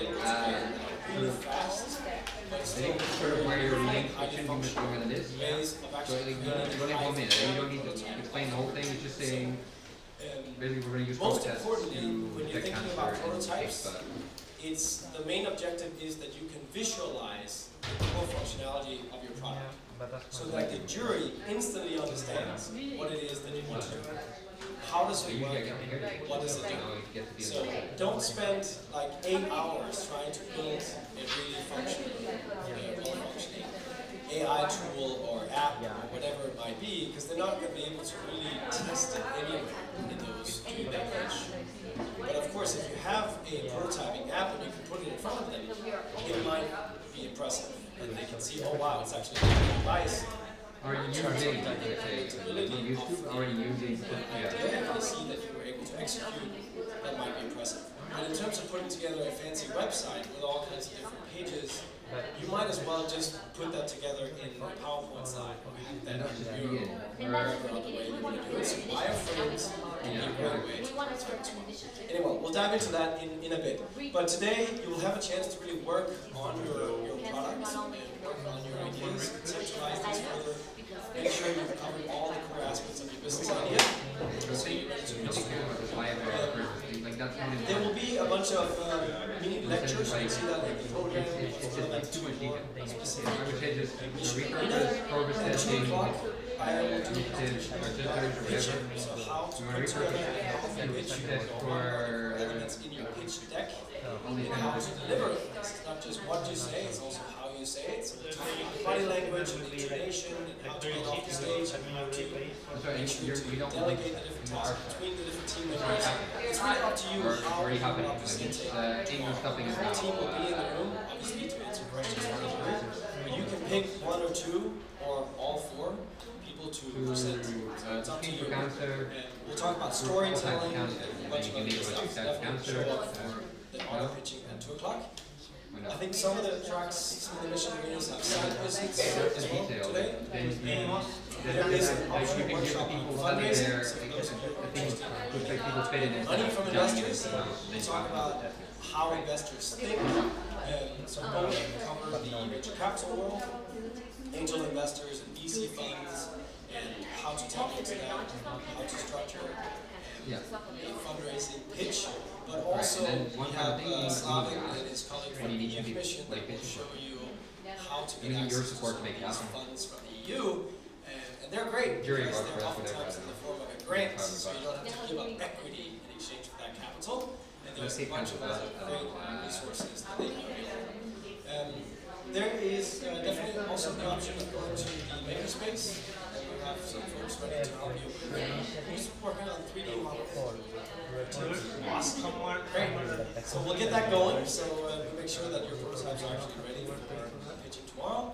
So tonight at midnight, your team pages are due, and you can submit those to info@talenttalent.eu. Plus, maybe also just copy your mission arena managers and make sure to track whoever has submitted their team pages of this idea summary. And I believe Vivian just sent out an email about the Monday pitches. Do you have all the information needed for the team pages? Okay, it's on its way. To get exact structure, like what are you to cover in this summary. And again, the team pages that you're submitting tonight is version 1, and it will be shared with the jury members. Tomorrow you will submit a final version if you have any updates on it. 1 to 3 pages. Finally, we have dinner at, I believe, 6 o'clock over at Estor's again, and then we have the public pitches starting at 8 o'clock. What that looks like is great. So we have dinner at 6, and then drinks from 7 to 8. And then at 8 o'clock we start with Mission Arena 1, 2, and 5. And there's a break, and then Mission Arena 3 and 4. And Vivian just sent out an email on how that works. We have exactly 1 minute to pitch, there's no slides. There's a countdown timer. But to make this happen, we need your help. And I'll also help you prepare you for support. We need 2 o'clock pitching workshop. Yeah. At the pest house. I think out in the courtyard, where the permits. Maybe. Okay, good. Here's the jury panel for tomorrow. You know, some of you were like, how can we research our jury members so we know what is their background so we can be strategic in terms of how we position this? I think that's too much detail already. Right. So here you can do your background research on that. That's also what every good entrepreneur and researcher would do. Right? You need to know your audience. Right? If you're talking to a technical tech-savvy audience, there might be stuff you can skip past faster. Or a very common mistake that entrepreneurs and researchers and innovators make is that you get into this world of your own project, and then you assume that everyone else is on the same page and they understand you. And that's very dangerous because then you skip past stuff very quickly. And if you skip past stuff and if the audience starts feeling stupid, you lose them. Right? So it's better to start out too simple and make sure you explain all the basics. And the same with the public pitches tonight. Don't be too academic too fast, because you lose a lot of people. Like better to pitch to your grandma is a great sort of technique. Or what was it? Pitch to the rubber ducky technique. Okay. So some of you have talked a little bit about, hey, why does it have to be so startup-y? Why do we have to talk about money all the time? Well, it turns out if you want to have great impact, you sort of need to have some funds behind you. Right? And I want to tell you a little about a short story about this guy. Do you know who this is? His name is Blake Mycoskie. And Blake was traveling around Argentina as a backpacker about 12 years ago or so. And he noticed that in many of these like small rural villages, the kids didn't have shoes. They had to walk like 3-4 miles to school each way. And they had blisters and like bloody feet from like walking on this rough ground. So he's like, these kids need shoes. So when he came back from his backpacking trip, he asked his friends to pitch in so he could buy some shoes and send them to some of these villages. And he found like one of these villages who would help distribute the shoes if he sent them down. So he did that, and he helped like 100 kids with his own funds and funds from friends, and felt good about that. But then he went back to Argentina and he saw that there was another 1,000 kids without shoes on their feet. And that made him ponder, like, well, I can't fund this myself. Like, me and my friends and the people I know, there's no way we can provide shoes for all these kids. So he founded a company called Tom Shoes. And he essentially invented this business model called buy one, give one. Have you heard of Tom Shoes? A few people? Right, so Tom Shoes, every time you buy a pair of Tom Shoes, you are also funding a free pair of shoes for a kid who needs a free pair of shoes somewhere in the developing country. And that is how this company is a $1 billion business. Like, they generate hundreds of millions of dollars in revenue every year. And they also have provided now millions of pairs of shoes to kids who need them in various developing countries around the world. Plus, a ton of different philanthropic initiatives. And it's just an example of the fact that you can actually make money while doing good. Right? So, not to say that it always has to be that way. I have been on the board of nonprofits, I've helped start nonprofits, and yes, you can have a lot of impact in the nonprofit area, and some initiatives have to be in the form of a charity organization or a nonprofit, but oftentimes you can have a lot more freedom to operate the way you want to do it if you have a sustainable business model to power your initiative. So on the spectrum of the types of businesses you can build a for-profit that's really just designed for maximizing shareholder value and making money and putting it in your pocket. Or on the other side of the spectrum, you have charity organizations, right? Red Cross, UNHCR, that powers like refugee camps and help provide aid. And those types of organizations are very hard to make money, like serving poor people in Afghanistan. You probably can't generate a whole ton of revenue. They have to be in the form of a charity. But for many other types of organizations, they can be somewhere in the middle of the spectrum, where you have your own sustainable revenue model, you found a way to generate money selling a product to one type of customers, but that empowers you to now fund other initiatives or to help other types of customers, but with your own funds. And the good thing about that is that you're not spending 70% of the time begging for money from donors. It's just something to think about, and I don't want to tell you what is the right way for you. But at least over my career, like, I've ended up figuring out that this like for-profit social venture model can also be a lot of fun, and it just gives you a lot more flexibility. So there's something to be said about that. And then the other thing to be said about this is like the reason why we talk about startups and we now talk about lean startup method is that it really does apply whether you're a for-profit or non-profit or social initiative or more like focused on revenue. The fundamentals are the same. You need to test your idea with customers, figure out if the user likes it. There's an infinite amount of social initiatives that go wrong because they didn't really test it with the people they were trying to help. So it really does apply. Okay, and if anyone wants to talk more about this, I'm happy to engage in a conversation. We can talk about whether it's relevant or not. And also, this presentation is very much optional. Okay, so yesterday we talked about interviewing.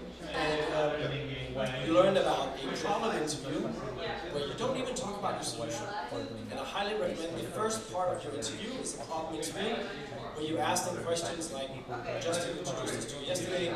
Tell me about the last time you experienced this problem. Get them to tell you a story and then dig in with additional questions, understand the context, and all that good stuff. At the end of the interview, you can switch to what we call a solution interview, where you present the idea that you have. You're still not trying to pitch and sell, but you can talk about, so this is what we have in mind, and we would love to learn from you. What's really important when you are interviewing somebody is that you don't come across as a salesperson. What happens when you get a phone call from a salesperson?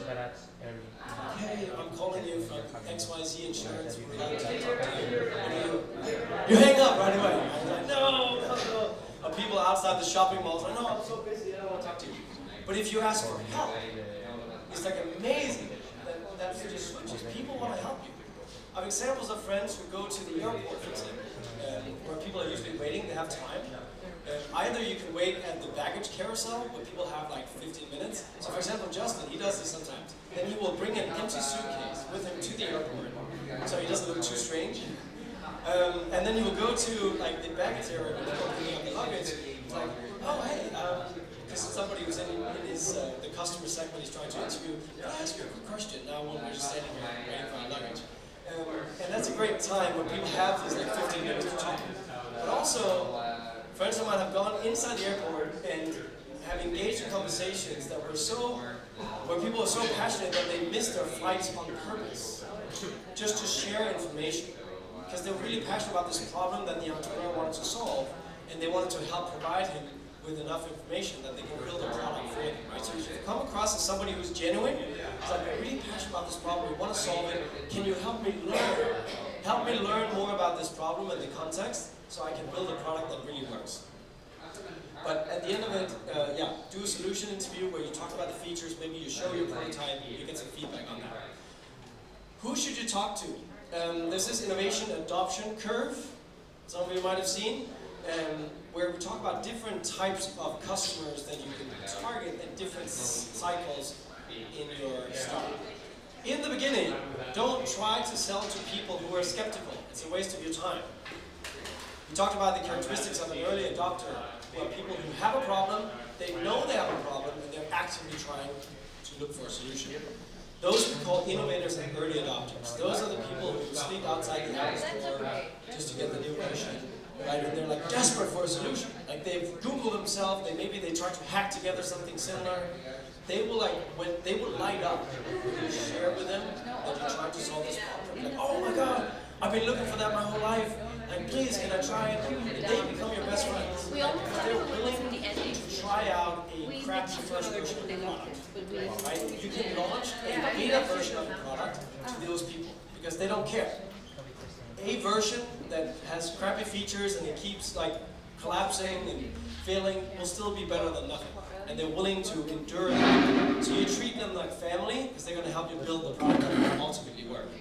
Later, when you've actually fine-tuned the product and it's working, you can start targeting the early majority. Right? And this is where crossing the chasm comes into mind, because of course there's a lot more money here, but it's harder to get those people on board. And then later on, you know, maybe you have a very tech-savvy grandma, but later on you can start targeting like grandparents who are like later to adopt the latest technology. Depending on your type of audience, you can call those the late majority, and the laggards are really hard to target. They will only buy this type of product once there's no other option, right? Okay, so talk about this, do your interviews. The next version of MVP testing is what I call pre-selling. Sell it before you build it. And how do we do that? A couple different options. Yesterday I mentioned that, for example, Dropbox and Houston put together a quick little MVP, minimum viable product video, demonstrating the functionality of Dropbox. He put it up, publicized it on some of these hacker forums, and he had 70,000 people sign up overnight. They didn't pay anything, but it was more than just saying, oh yeah, that sounds cool, right? They signed up with their email and their phone number, and they're like, please tell me as soon as this is ready, because I want to be on board. And then you could go to an angel investor and say like, I think this would be a cool idea. So I put this little video together, and now I have 75,000 people signed up. to be the beta users. Do you want to give me $1 million and I can build it? They're like, that sounds interesting, right? Because you got some what we call social proof.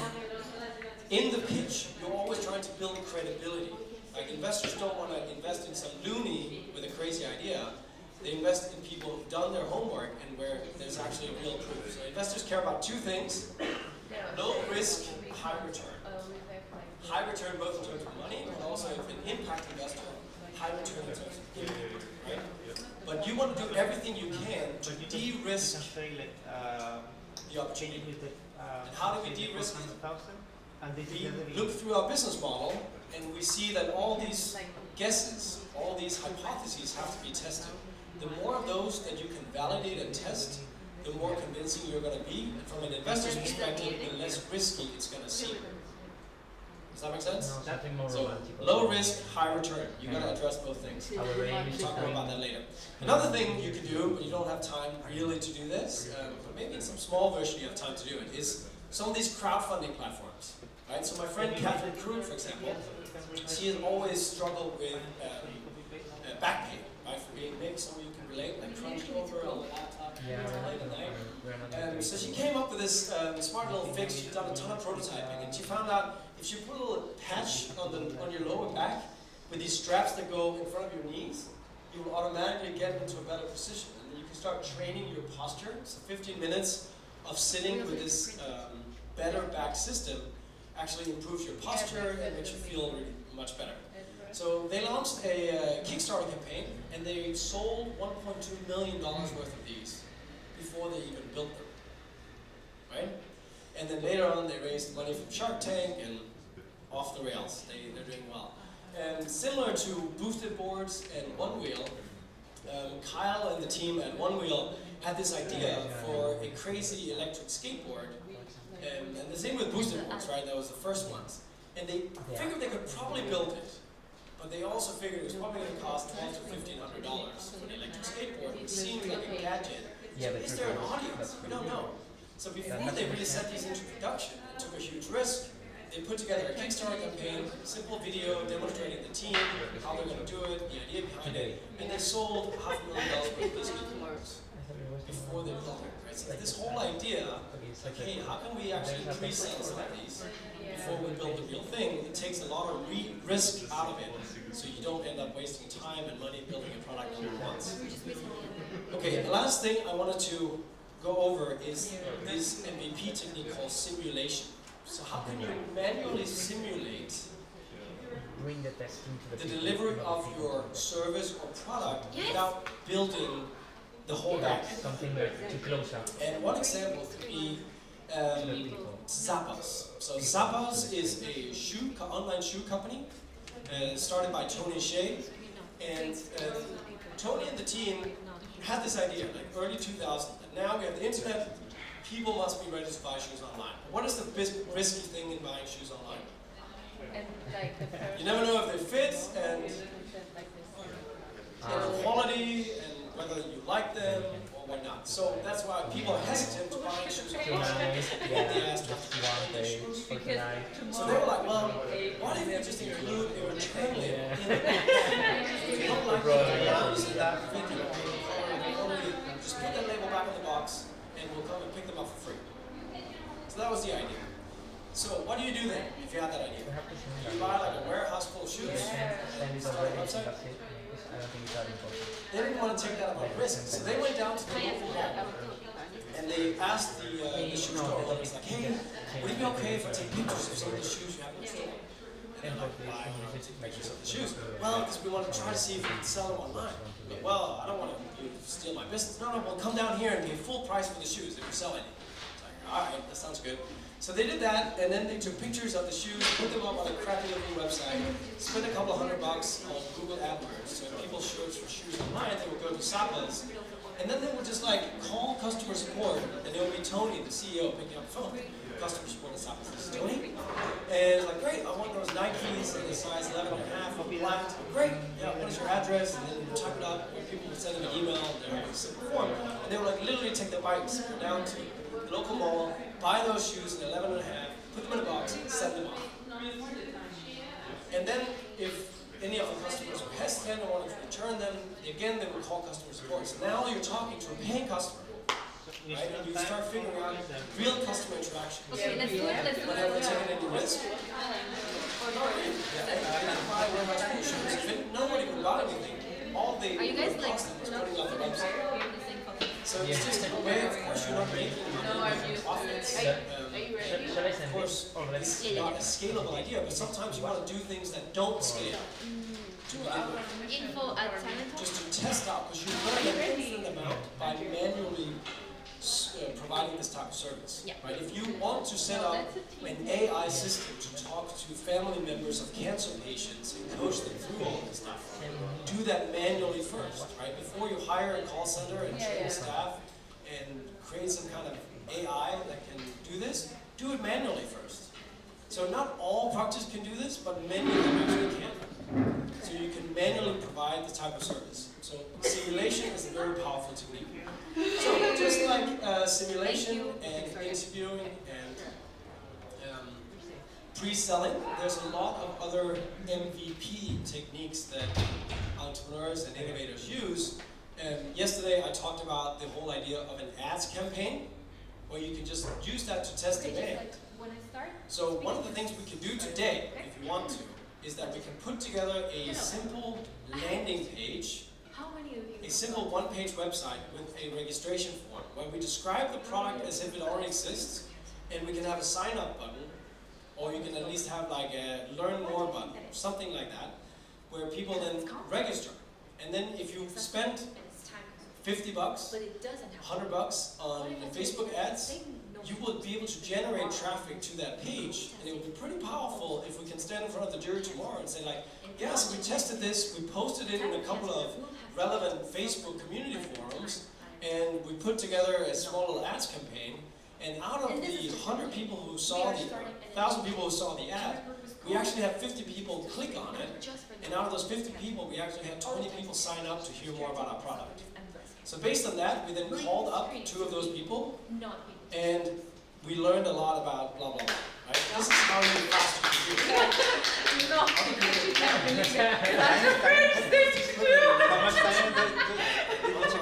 Yeah, it's literally now 1 minute and 4, so. Bikes, scooters, or whatever. Like in the US,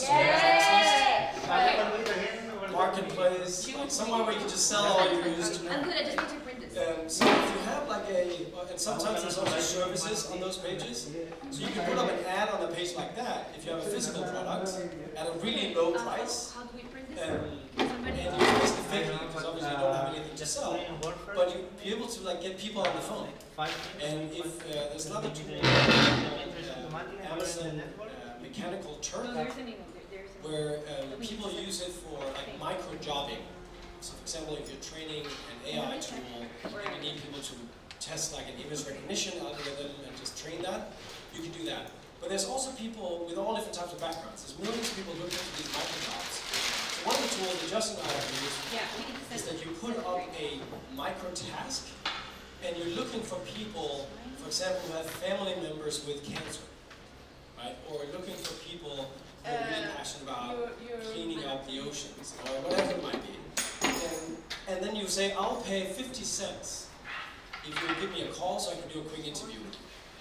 And I kid you not, within 2 minutes your phone starts ringing. And you're actually talking to people in that customer segment. So there's many ways of hacking, many ways of doing this. Don't talk to your family members and friends. Like, try to talk to some real potential customers who are in that segment. And how do we find them? Like social media community groups is a great way, or social media ads, or Google ads, but also some of these other hacks. And then tomorrow we can elaborate. Business? Yeah, a lot of those sites on Mechanical Turk, things like that. So talk to me if you want to try to build some kind of MVP and you need some ideas on how to do that. A paper prototype can also work just fine. Really the main objective for, at least in terms of prototyping, is a visualization of the product. Some of the other things might be more sophisticated in terms of being able to test whether people want it. Okay, again, this might be repelling for some people, but the process of marketing and getting new adopters to use your product looks a little bit like this. You're starting out with strangers, people who've I never think heard of nobody's you gonna or your brand. Someone manages And then you need to have some kind of entry channels, ways of people to learn about what you do. There's a phone. This could be a billboard up on the freeway. It could be a social media ad. It could be a Google ad. It could be in the newspaper, in a magazine, in a podcast. Many different ways of creating awareness. Then you share what you have to offer. And you typically offer some value up front. So without them even buying anything from you, they start looking at you as a valuable place to come to for product and advice, and you start building trust. Then you capture the lead. Usually you capture their email address. And the reason why we want to do this really fast is so we can have a recurring interaction with these people. People don't buy from you the first time they see your website. It usually takes 8 or 9 interactions with your brand before they're willing to make a purchasing decision. That's why you see many of these brands that are so keen on getting your email that they're willing to pay for it with what we call a lead magnet. Either a free PDF, a free checklist, a free tutorial, a free video, an upfront, whatever, my free trial, so they can get your email so you can continuously interact. And now they can put you on the newsletter, you keep hearing about them, they retarget you on Facebook and Instagram or whatever you go for your socials. And the more times you start seeing this brand, all of a sudden you start trusting them, right? So you're building trust now, and eventually you get a first purchase, and then you keep adding tons of value, keep, over-delivering, and eventually these people will become your evangelizers, and they're going to start spreading the word and bringing more business to you. So another way of looking at this is like a funnel, right? Not everyone that you talk to will become a customer, so we need to have a lot of people up top in the funnel.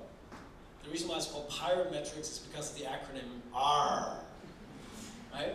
So awareness, we have these various ways of creating awareness, and it might be through community blogs, it might be giving public speeches, it might be sending an article into the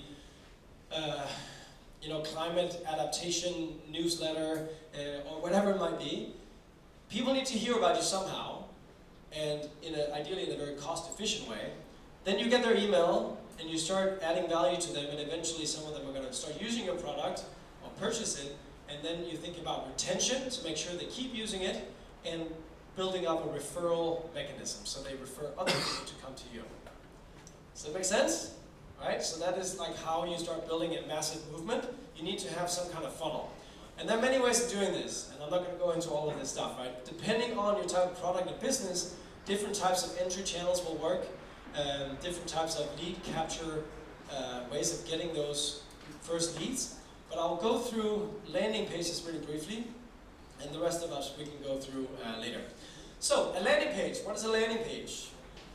A landing page is a simple website with one single call to action. And it's where you land after you click an ad. Okay? So you don't want to get people to your general homepage because it has too many options. And then people will read a lot of stuff, they'll get confused, and they will leave. And the main objective with the landing page is that you want to capture that lead. You want to get their email address so you can reconnect with them later. So a landing page has a CTA, a call to action. In this case, apply now. It can be sign up here, it can be free download, it can be whatever it is. But some kind of CTA, very high on the page. And that's the only thing you can do on that page. There's no navigation bar, there's no confusion in the sides, very, very minimal. You just try to get the value across very quickly. This is what we offer, this is the value for you, sign up here. Join now, whatever it might be. It's a very targeted headline, focused on building credibility, and the beautiful thing about a landing page is that you launch not just one version, but multiple versions of the page.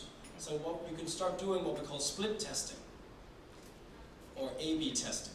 And that means that you have multiple versions of the same page, but you might be trying to test what is the best value proposition for the audience. So you spend $1,000 on Google Ads. Let's see here, right. Spend $1,000 on Google Ads. then the system, Google will try different types of ads as well, but they will send the traffic to one specific URL, like one specific web address, but the landing page creator will automatically split the traffic into two streams.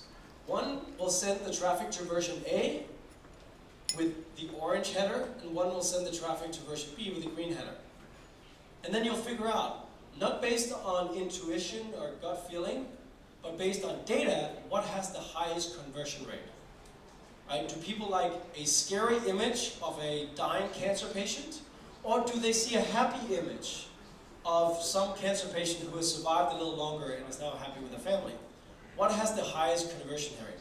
Might sound a little cynical, but in the world of marketing, and to make this the most affordable, right, you need to think about your unit economics and these metrics. Like, what is the most affordable way of getting new people to join your movement? Simple differences between sign up now and join today might seem like it's the same. I promise you the conversion rate is going to be a little different. And all those microeconomics or unit economics, like, they make a big difference. So that's why we're tracking all this stuff. So where can we use this? We can use it all across the entrepreneurial process. This is what we've been working on so far, empathizing with users, defining the problem, coming up with ideas. Now we're in the prototyping solution stage, and we're starting to go into the lean startup process here, right? Where we build, measure, learn until we have product market fit. Once we have product market fit, everything changes, because now it becomes about scaling up this initiative. And this is what we call growth hacking, another annoying startup term.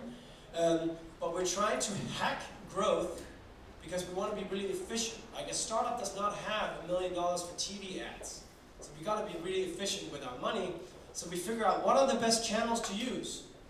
Right, out of all the different options we talked about here, should I use Google or Facebook or Instagram or Twitter or LinkedIn or YouTube? I don't know. So we're going to test it. Which one is the best way to get a new lead in the most affordable way? So we target different customer segments, we do micro-targeting, and then we figure out, you're not going to do all this now, don't worry. But I'm just showing you so you know, like, okay, this is actually how this process marketing works in case you haven't really come across this before. So we test out different segments, we test out different channels, we test out different value propositions, and we figure out what resonates. And then we put the money where we have the lowest customer acquisition cost, so we can basically get the most people in for our marketing dollars. Okay, that was a lot. Any questions about any of this? Is this useful? Yeah. Yes? Okay. I have kind of an ethical one. You have an ethical one? Ethical one. Yes. It feels a lot like, well, yeah. It feels a lot like manipulation. In what way? In what way? Like that you're kind of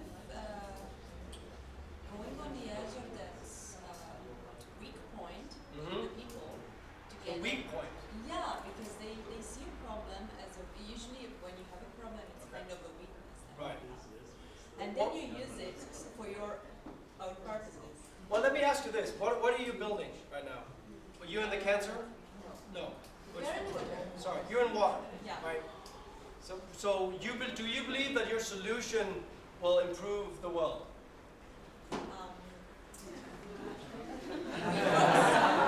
Like, I don't think it's gonna change much, but it's gonna make it. You might want to reframe that tomorrow. Yeah. We're gonna see how it goes today. Of course. But I think, well, you can change the world with like big shakes. You need to go like slowly, and that's like could be one step towards that, but it's not one of those big shots at the wall. Sure. That's right. gonna hit it. But if you're ethical in your business, right, and you are building a product that you believe people will benefit from, right, and that's what we're all here for, right? We're here to improve people's lives, and we're here to improve the planet's in various ways, right?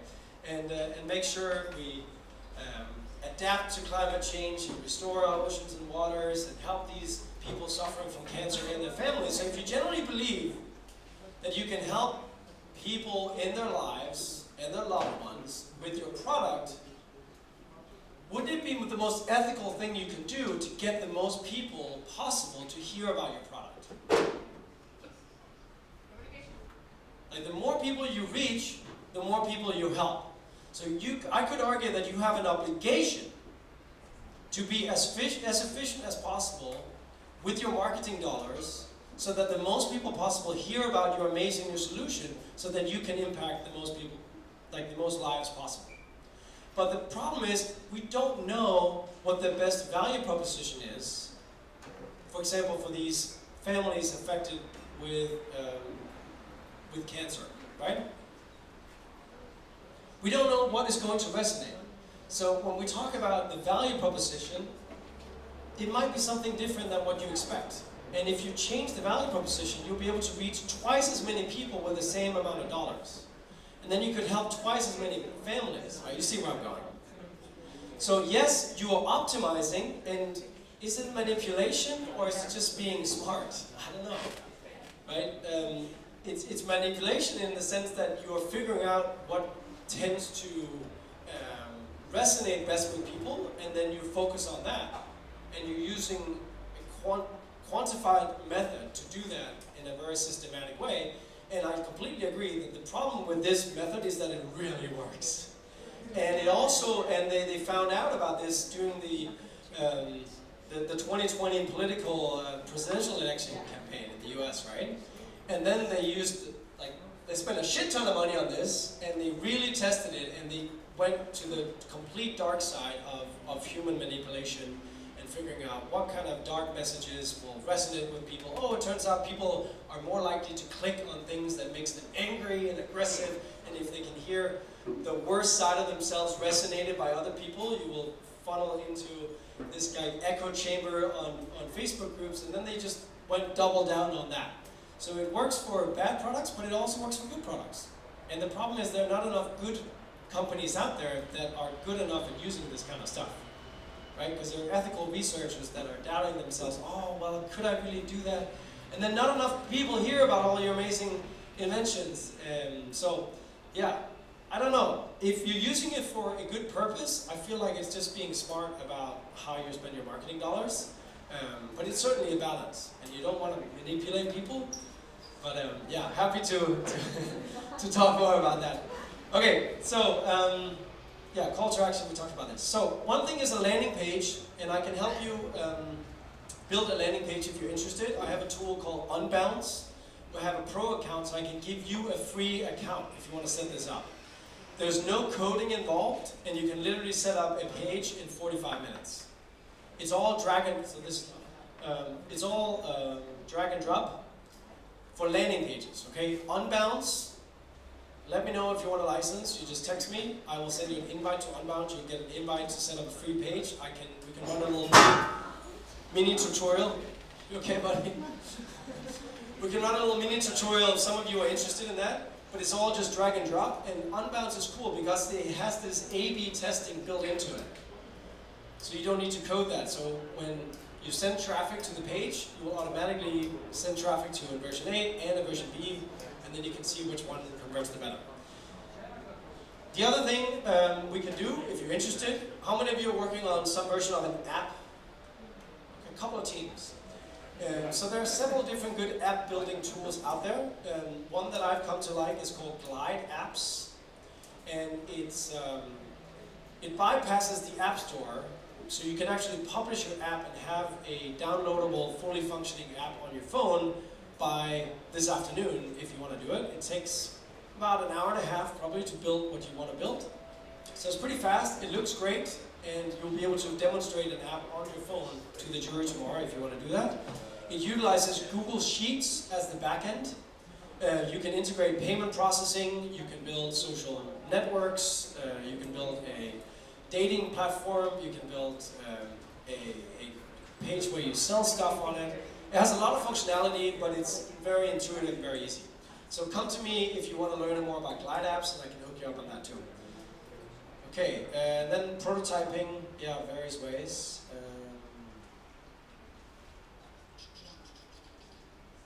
think that's what I have for you now. Great. That's all I have in store for you now, folks. But think about how can we make sure your business model is all filled out and identify what are the riskiest aspects here and what can we do to mitigate these risks? Because the jury tomorrow is going to care about low risk, high return, high impact, right? And anything you can do to de-risk it is going to come across like you've done your homework, you've tested it well, you really care about this, you're very professional. So let me know if I can be helpful in any way. Thanks so much for joining me for this little workshop here, and happy to engage in any discussion. Thank you, guys.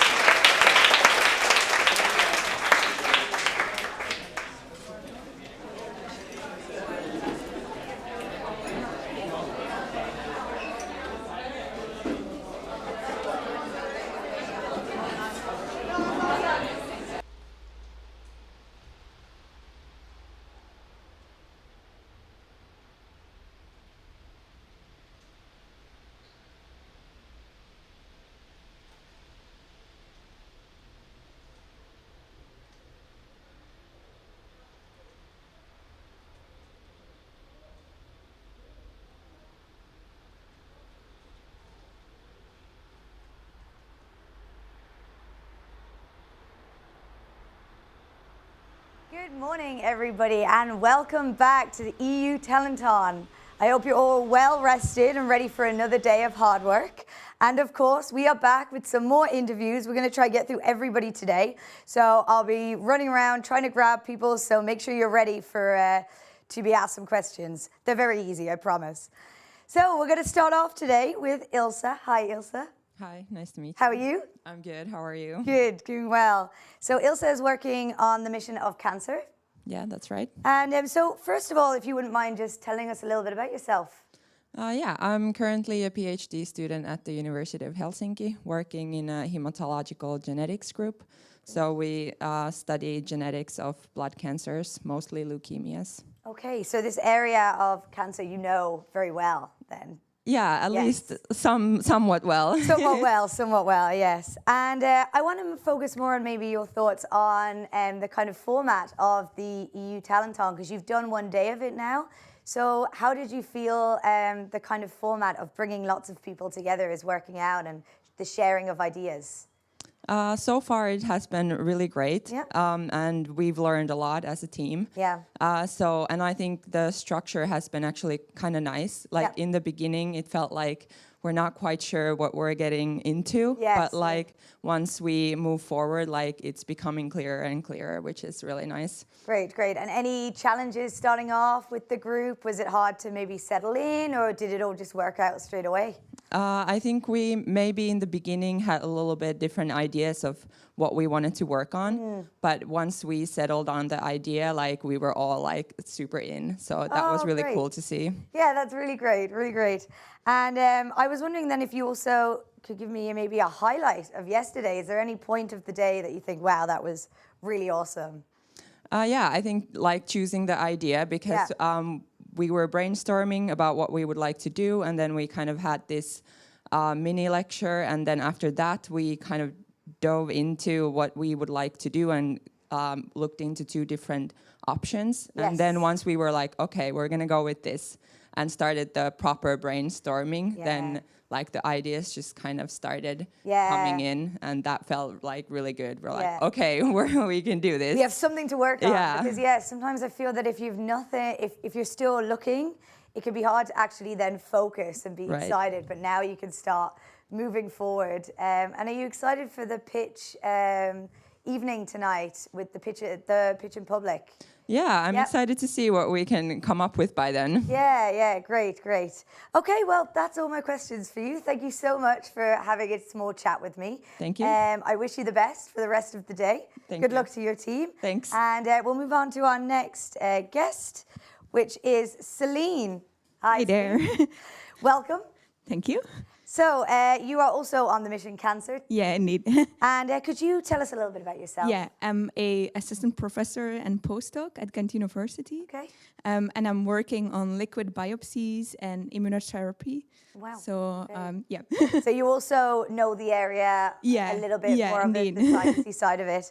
And can I ask you why you decided to actually do the EU Talenton in the Yeah, first place? it looked like a nice idea to like think out of the box. Because Yeah. I think here you are forced to think as not really an academic, but like really force yourself to think different. Yeah, yeah. And also because you just meet like people from the whole of Europe. Yes, Which is yeah. also super nice. So I hope that will be like long-lasting connections as well. Yeah, exactly. It's all about making that network, isn't it? Yeah, Especially indeed. both in science, but also outside of science Yeah, as well. yeah. So, and so of course you've done one day now. So what is your team's plan for them today? I think we have like a rough ID. Great. So this morning we will go on the street and do some interviews with Oh people. wow, okay. To see whether the idea is a good idea. Yeah, yeah. And then afterwards we will shape it a bit more, our idea that we have, and maybe develop a prototype. So we are going also to the 3D printing lab downstairs. So Oh wow, you're fantastic. really that's